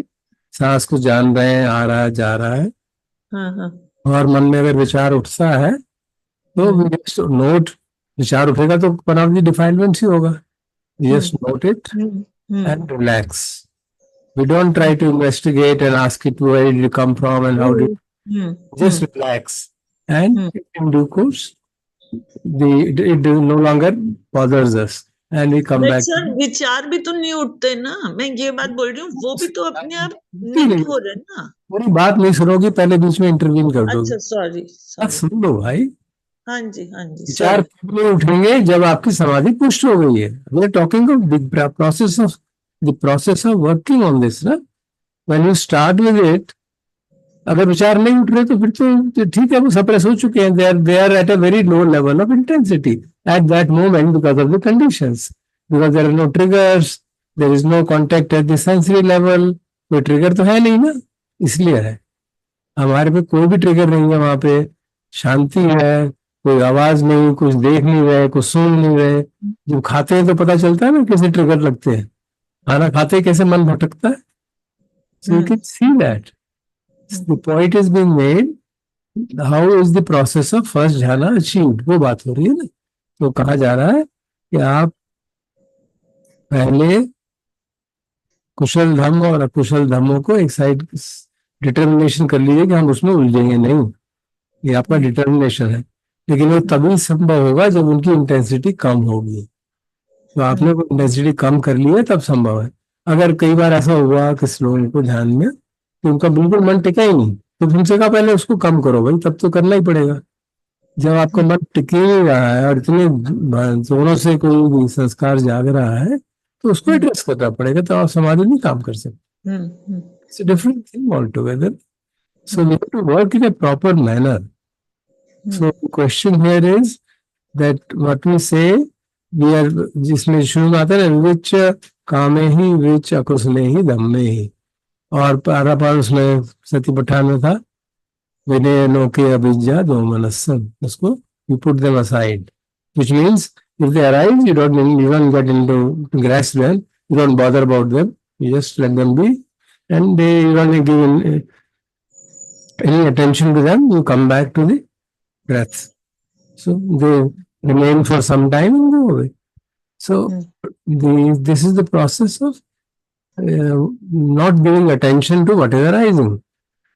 That is not practice of yatha bhut jnana darshanam and removing them. It won't. It will only mildly affect it. But if the intensity is mild, then you can continue. So फिर धीरे धीरे जैसे concentration बढ़ती चली जाएगी, वो धीरे धीरे उनका अपीयरेंस कम होता चला जाएगा. और फिर आप जितनी कंसंट्रेशन बढ़ेगी आपकी, उतनी उनकी वो चित्त की गहराई में चले जाते हैं और उसका असर नहीं होता है. और जब शिविर समाप्त होता है, बाहर आते हैं, जिस दिन 7वें दिन के बाद हमने कहा अच्छा हम इन्वेस्टिगेशन शुरू करेंगे, तो कैसे शुरू हुआ? वो घटना शुरू हुआ ना, because they were there. So they don't go away. They remain temporarily dormant because we have conditioned new conditions. हमने चित्त को इतना स्ट्रॉन्ग कर लिया कि वो सिर्फ सांस को ही देखता है, बाकी चीजों को इग्नोर कर देता है. बार बार ऐसा करने से उसकी सांस को देखने की प्रवृत्ति स्ट्रांग हो जाती है और बाकी प्रवृत्ति टेम्पररी कम हो जाती है. That's how the process works. Okay? तो सर मिथ्या समाधि क्या होती है? उसमें कंसंट्रेशन नहीं होती क्या? सातों फैक्टर्स है. बाकी जो अष्टांगिक मार्ग के बाकी के 7 फैक्टर्स हैं वो नहीं है. शील नहीं है, या आपके अंदर कोई गलत विचार से आप शुरू साधना कर रहे हैं, आप किसी से बदला लेने के लिए साधना कर रहे हैं. So that can also increase your concentration. But that won't be a jhana in of the Buddhist sense. It will be a concentration practice without any the likelihood of getting tranquility and peace is not there. But you can gain great samadhi in the sense of strong one-pointedness. So you can develop one-pointed, जैसे example हमने सुनी है गोयनका जी के मुख शिविरों में सुनी है ना, कोई शिकारी जो होता है वो बैठा है ताक लगा के, उसे मता हिरन आएगा, is just waiting with extreme concentration. Nothing disturbs him. He's just looking at the forest and waiting for the animal to come and cross his vision, and then he'll shoot. So, during that practice, concentration is high, but he's not at peace or experiencing calm and all that. Actually, his heart is pounding. उसको लग रहा है कि मैं successful होऊंगा कि नहीं होऊंगा, सक्सेसफुल होऊंगा कि नहीं होऊंगा. So there's a difference. That is michya samadhi. See, that is not jhana. That is michya samadhi. So these factors will not arise. And Payal, one more thing is this is showing about the graduated way, like from one factor. जो आप पूछ रहे थे ना retreat में, that time we were not going. It must be happening one after the other. So maybe that's why you must have raised this question, क्योंकि हमें ये step by step process नहीं पता है. Maybe sir you can correct. I mean this is how I also felt like हम जब ध्यान करते हैं तो we might be experiencing this kind of rapture and happiness, but we really didn't know that ये हमारा न्यूरन सप्रेस हुआ है या उठा नहीं है. जब उठता है तभी पता चलेगा. So this is basically showing the steps कि ये steps करने से this what is the meditator will experience as such. And sir ये भी हो सकता है कि चारों के jhana factors can be one can experience at one time itself while meditating also, right sir?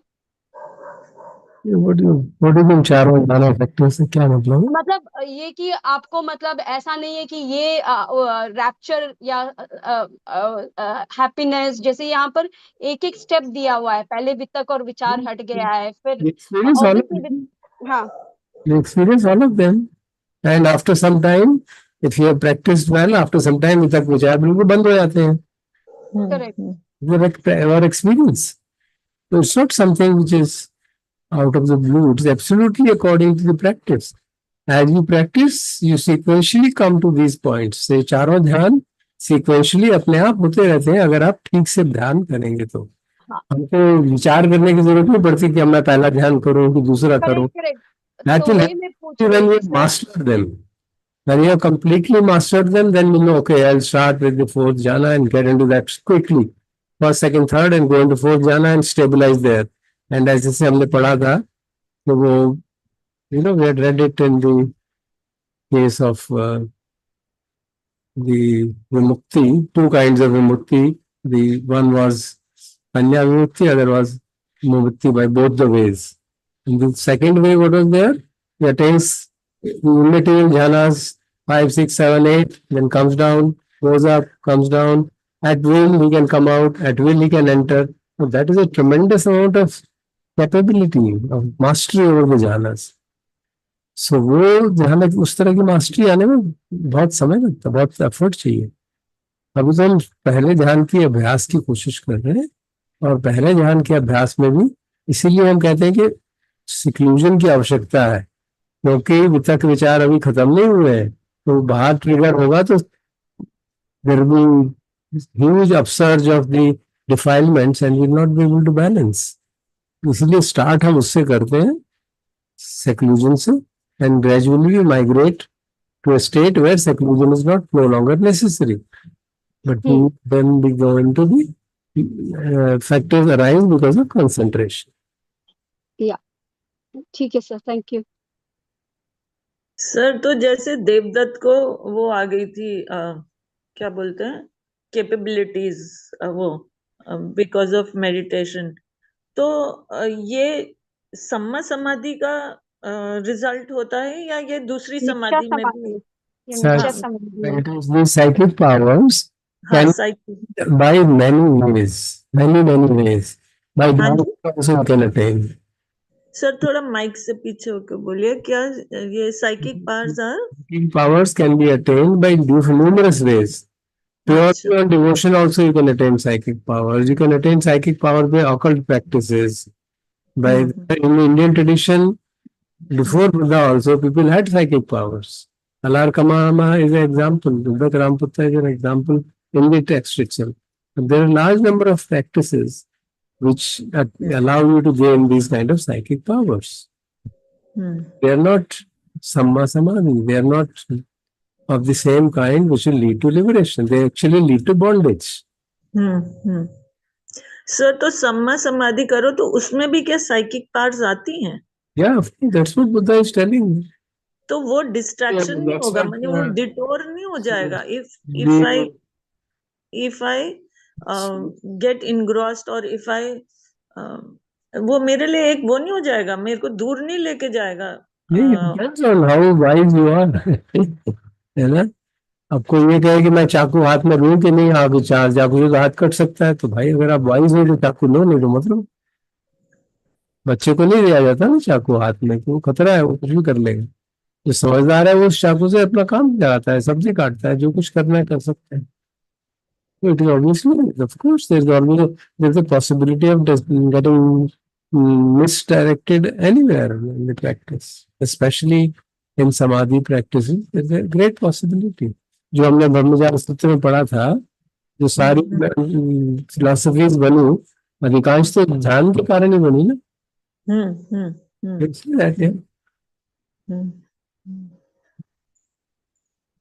तो खतरा तो है. Sorry, you mentioned about delusion. How does delusion, from delusion, what did you say just now? Psychic powers can be obtained through delusion. What does it mean exactly? Bhakti, devotion, devotion, bhakti.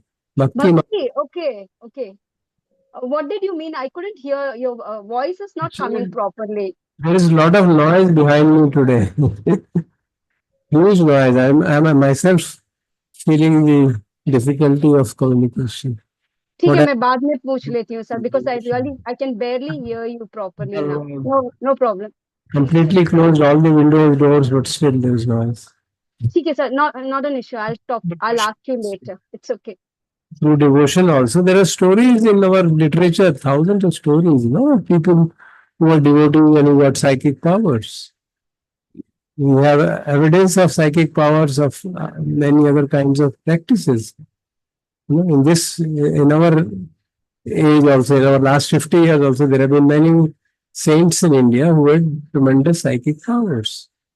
But they didn't practice jhanas of the kind which we are talking about. Okay, now I just want to ask you one more question. When we remember the past life, I mean, not I, when a practitioner has, reached a certain level of samadhi, so one can recollect the past lives. So this through psychic power. So this is also through devotion also one can reach that kind of a level, is it then? If the way what you put it across. I could not hear you properly. I'm sorry if I've taken it in a wrong way. I only can tell you that through devotion also people are able to reach various psychic powers. Which one they will reach, if they don't, I don't know. Okay. Examples of that.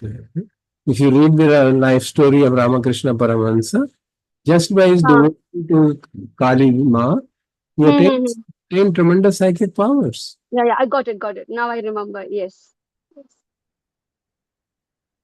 This is recorded history. It's not actually, I've read his book, sir. Now I remember, yes.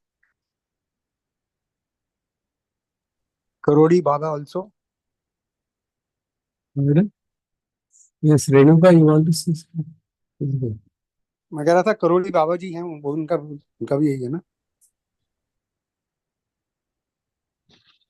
Rajendra ji is saying Neem Karoli Baba. He was saying. Yeah. Sorry, Renuka, I'm sorry. Yeah, there are so many. Neem Karoli Baba is known to have tremendous psychic powers.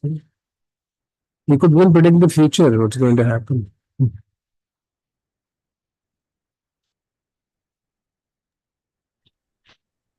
My question is different from the. He had done some meditation practices before coming out, but we don't know what he did. That's not known. But they were all mostly driven by following a particular teacher. Now, what exactly he taught is not known. And he never taught any meditation classes. All he told people was, now and serve everybody. Finished.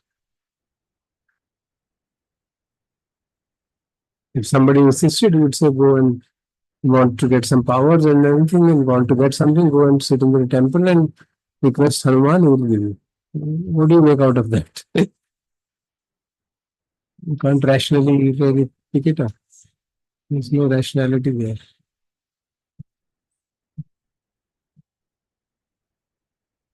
In the book written by Ramdas called Miracle of Love, there are at least 1,000 stories of his psychic powers.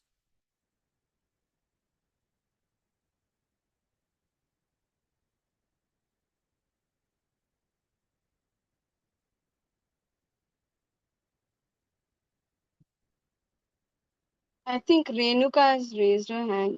Yeah, Renuka. Oh, my question is in different line.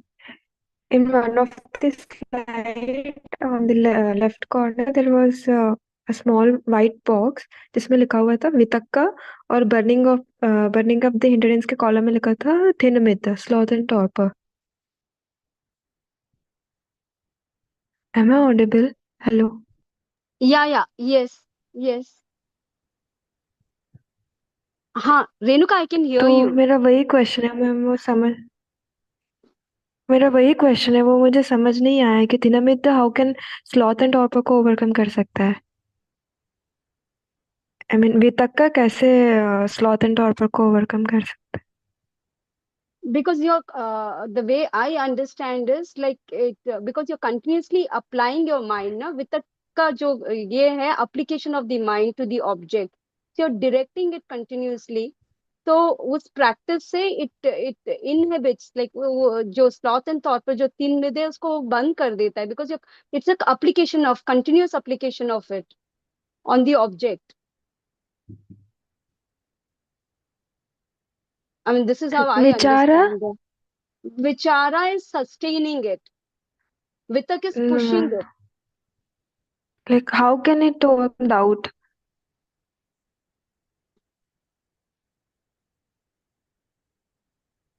Sorry, what did you say? Vichara, how can it will be useful in overcoming doubt? Vichara is proliferation of mind, na? No, vichara is not proliferation of mind. It's like you're fixing the thing or the object, whatever is the object. You're putting your mind continuously exercising it. You're fixing it on that object. It is sustaining it. Whatever is the kamathan, what you have taken, it sustains it. Sir, can you please correct me if I've said what I said is right or wrong? It's right. When you have the ability to apply the mind in a long, sustained manner, then you can apply it to the doubt and it will be out. You know how to apply it. No? Okay, so if you are able to apply the mind, it means your mind is not obstructed by sloth and torpor. So the very fact, the presence of vitakka actually means it's not there. If there is sloth and torpor, you are not be able to apply mind. You will be sleeping. So this is a very good question what Renuka asked. This reminds me, I just want to ask this when we do this application of mind. Can you put the table here? I can explain. Yeah, I cannot share it because मेरा wifi नहीं चल रहा है sir, mobile से मैंने join किया है. निखिल जी, मैंने वो प्रेजेंटेशन भेजा हुआ है ना डेली मेडिटेशन ग्रुप में से, आप वो निकाल के शेयर कर सकते हो क्या? दैट स्लाइड झाना फैक्टर का, please. I will share it. हाँ sir, now that Renuka has asked me this question, so I also wanted to just check ये जो application of mind and sustainedness, इससे we also know कि जब sloth and torpor को हटाने के लिए we continuously work on it, right? So this exactly does it mean this vitak?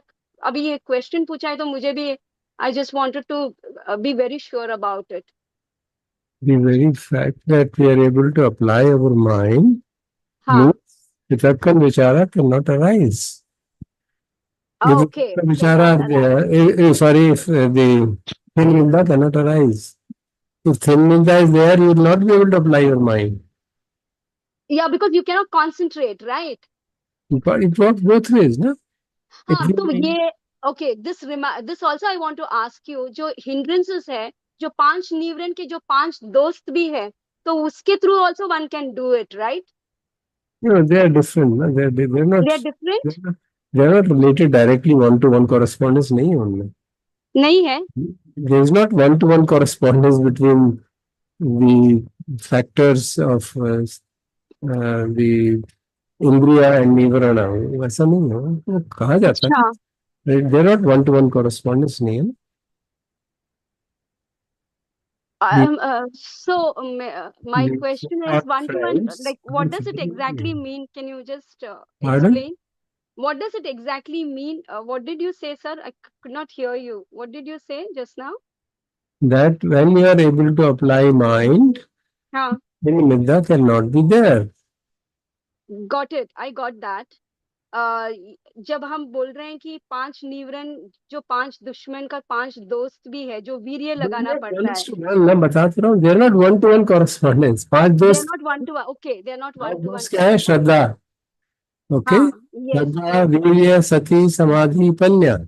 You can't relate them one-to-one to them. They are different. They have a different purpose. They are the 5 faculties. Okay. Yes. Okay. So these are 5 impediments, 5 obstructions. They have a different role. You can't have one-to-one relationship की श्रद्धा से आपका thin में हट जाएगा या श्रद्धा से ये हट जाएगा, ऐसा नहीं है ना.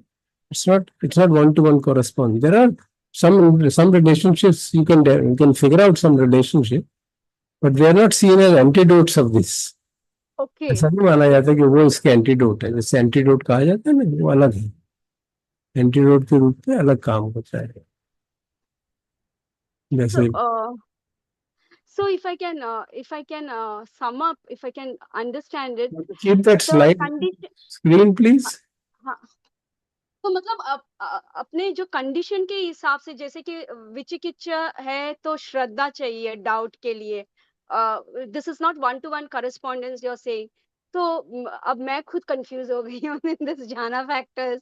So this burning up the hindrances, ये जो वितक विचारा is to burn up the hindrance of doubt. So if we look at it in the understanding of the Buddha's teaching in the holistic manner, so how does one understand it then? दोनों ही depending on the conditions it will be useful. What is the question? What do you want to understand? अगर पूरे तरह से भगवान की teachings को समझना है. हाँ, then you have to understand what is the. अब अगर कोई उनको दोस्त कह रहा है तो they're not दोस्त है तो हमारे एनिमी को मार देगा, इस सेंस में थोड़ा है वो. It is a way of speaking. ऐसा नहीं सोचना चाहिए कि ये 5 मित्र है और ये 5 दुश्मन है, तो वो 5 मित्र उन 5 दुश्मनों को खत्म कर देंगे. Please don't understand it in that manner. That is a beautiful way of explaining to beginners कि there are faculties which help us in process of the path in the progress. So you should not see it in that manner. We should understand. At least we should know what are they. There are 5 faculties. And 5 faculties have to be cultivated. Correct. Cultivating, developing. Okay. Have to be cultivated. No, actually, it was good Renuka asked this question. Thanks. Thank you, Renuka. So you can see the relationship of these in a broad sense. In a broad sense, if vitakka is there, it means there is laziness cannot be there. If laziness is there, vitakka will not be there.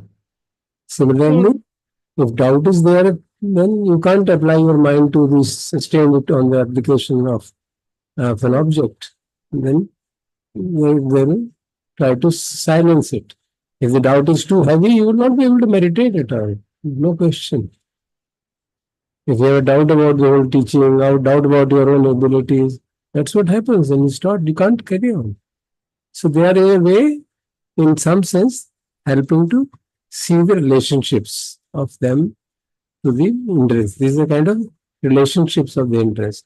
अगर प्रीति जाग रही है तो फिर उस समय सुख के जो अच्छा लगता है उसमें दूसरे के प्रति द्वेष जागने की संभावना कम हो जाती है. Yeah, got it. जब सुख आता है शरीर में तो रेस्टलेसनेस नहीं होगी. शरीर में सुख जो है वो मेंटल फैक्टर है, but it also calms down the body. It is a result of prashabdi. It calms down the body also. और फिर रेस्टलेसनेस अपने आप कम हो जाएगी. जब मन में फीलिंग प्लेजेंट फीलिंग होती है तो unpleasant feelings cannot stand at the simultaneously there. Okay? When you have concentration of and equanimity present, then there's no way that sensual desires will distract your mind. You are very in deep concentration. So it is a way of just seeing in a ballpark manner their relationships. वो burning up शब्द जो है ना उससे ऐसा लगता है जैसे खत्म ही हो जाएंगे. ऐसा नहीं है. They are only temporarily putting them aside. Thank you, sir. Okay? Thank you, sir. Thank you.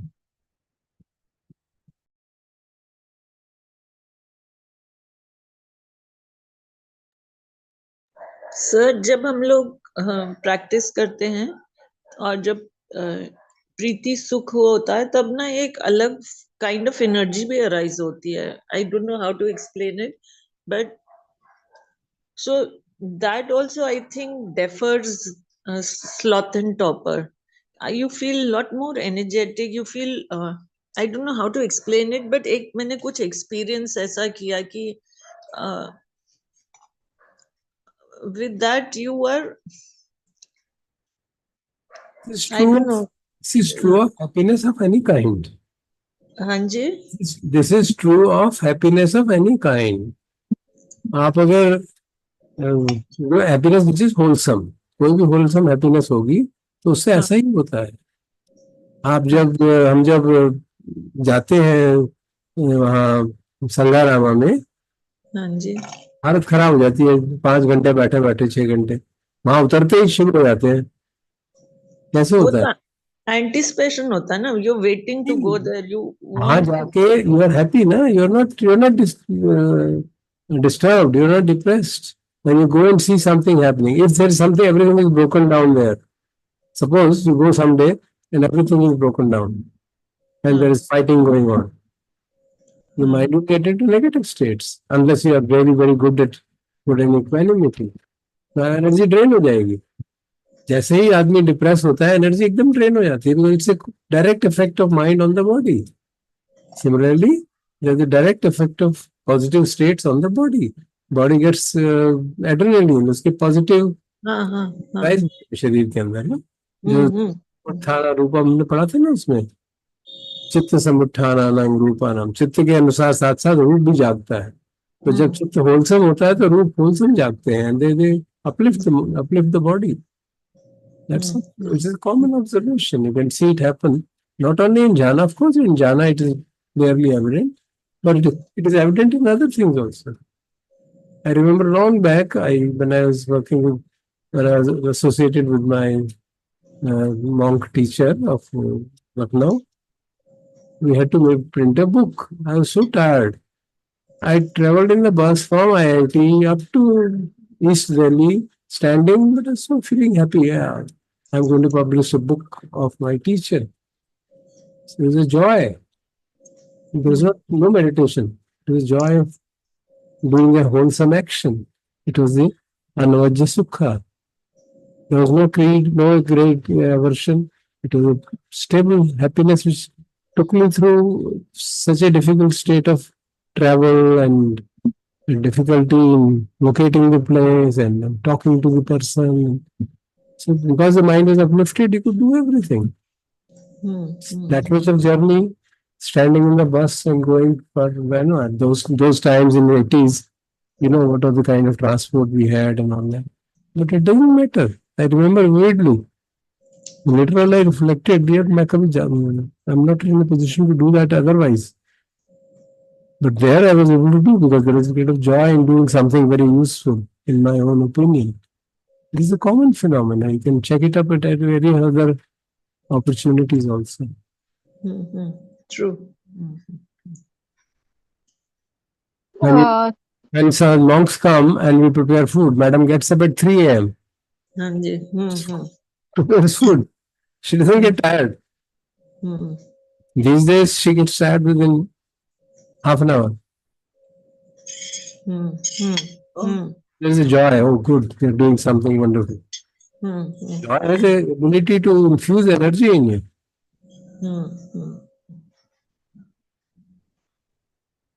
Okay. Sir, now what Payal asked and you answered. So this is to do with your mind states, intention, right? कि हमने एक intention बनाया तो automatically जो energy जो derail हो गया है. So when you go to that environment, then your mind is uplifted. और जैसे आपने अभी ये example बताया था आंटी का, ये हमारा mind state होता है. So what I wanted to ask is when we practice in this jhana factors जो explain हुआ है, this is also to do with the intention of mind, right? क्योंकि जब हम actually बैठते हैं ध्यान के लिए तो हमारे mind states में बहुत कुछ होता है, upsurge होता है, ups and downs होता है. So is it like and we also feel this kind of different kind of happiness by going to a place, even if you are tired, your energy is uplifted. This is basically to do with what we really want to do, right? Intention के ऊपर है ना ये, क्योंकि हमारा energy भी है, हम आराम से सोए भी हैं, तो भी हम कभी बैठे हैं कुछ काम करने के लिए तो we will get drained. That also happens, right? Yeah. It depends on multiple factors. No? Intention is one of them, very important one, which fuels other positive factor. If the intention is wholesome and I have a perception that this intention is very useful to me, to the society, or whatever, some altruistic motives, and you feel happy about it, then that wholesomeness of the intention promotes so many other positive qualities. And as the chitta becomes wholesome, then body also becomes, because of this strong connection of the body and mind. So body also becomes energetic. So it all depends on whether the state of the mind is wholesome or unwholesome. And wholesome state of the mind has all the factors are wholesome. So there has to be no greed, there has to be no aversion, there has to be equanimity, and hiriotappa are present, and various flexibilities of the mind are present. Mind is not rigid, mind is ready to change depending on the situation, and various other mental qualities which are listed, at least in Abhidhamma. So if you have the mind states which are all wholesome, then naturally it will have a positive effect on the body. That's what we hear about spontaneous remission of people who are meditators, they got cured of disease and so many other things. Many anecdotal evidence is available of such people. We also know some people who got cured of their diseases just by the joy or the practice of meditation. Because during meditation, mind states are positive and they led to a salutary effect on the body. You've seen it happen in front of our own eyes with people, with meditators, friends, students, and so on.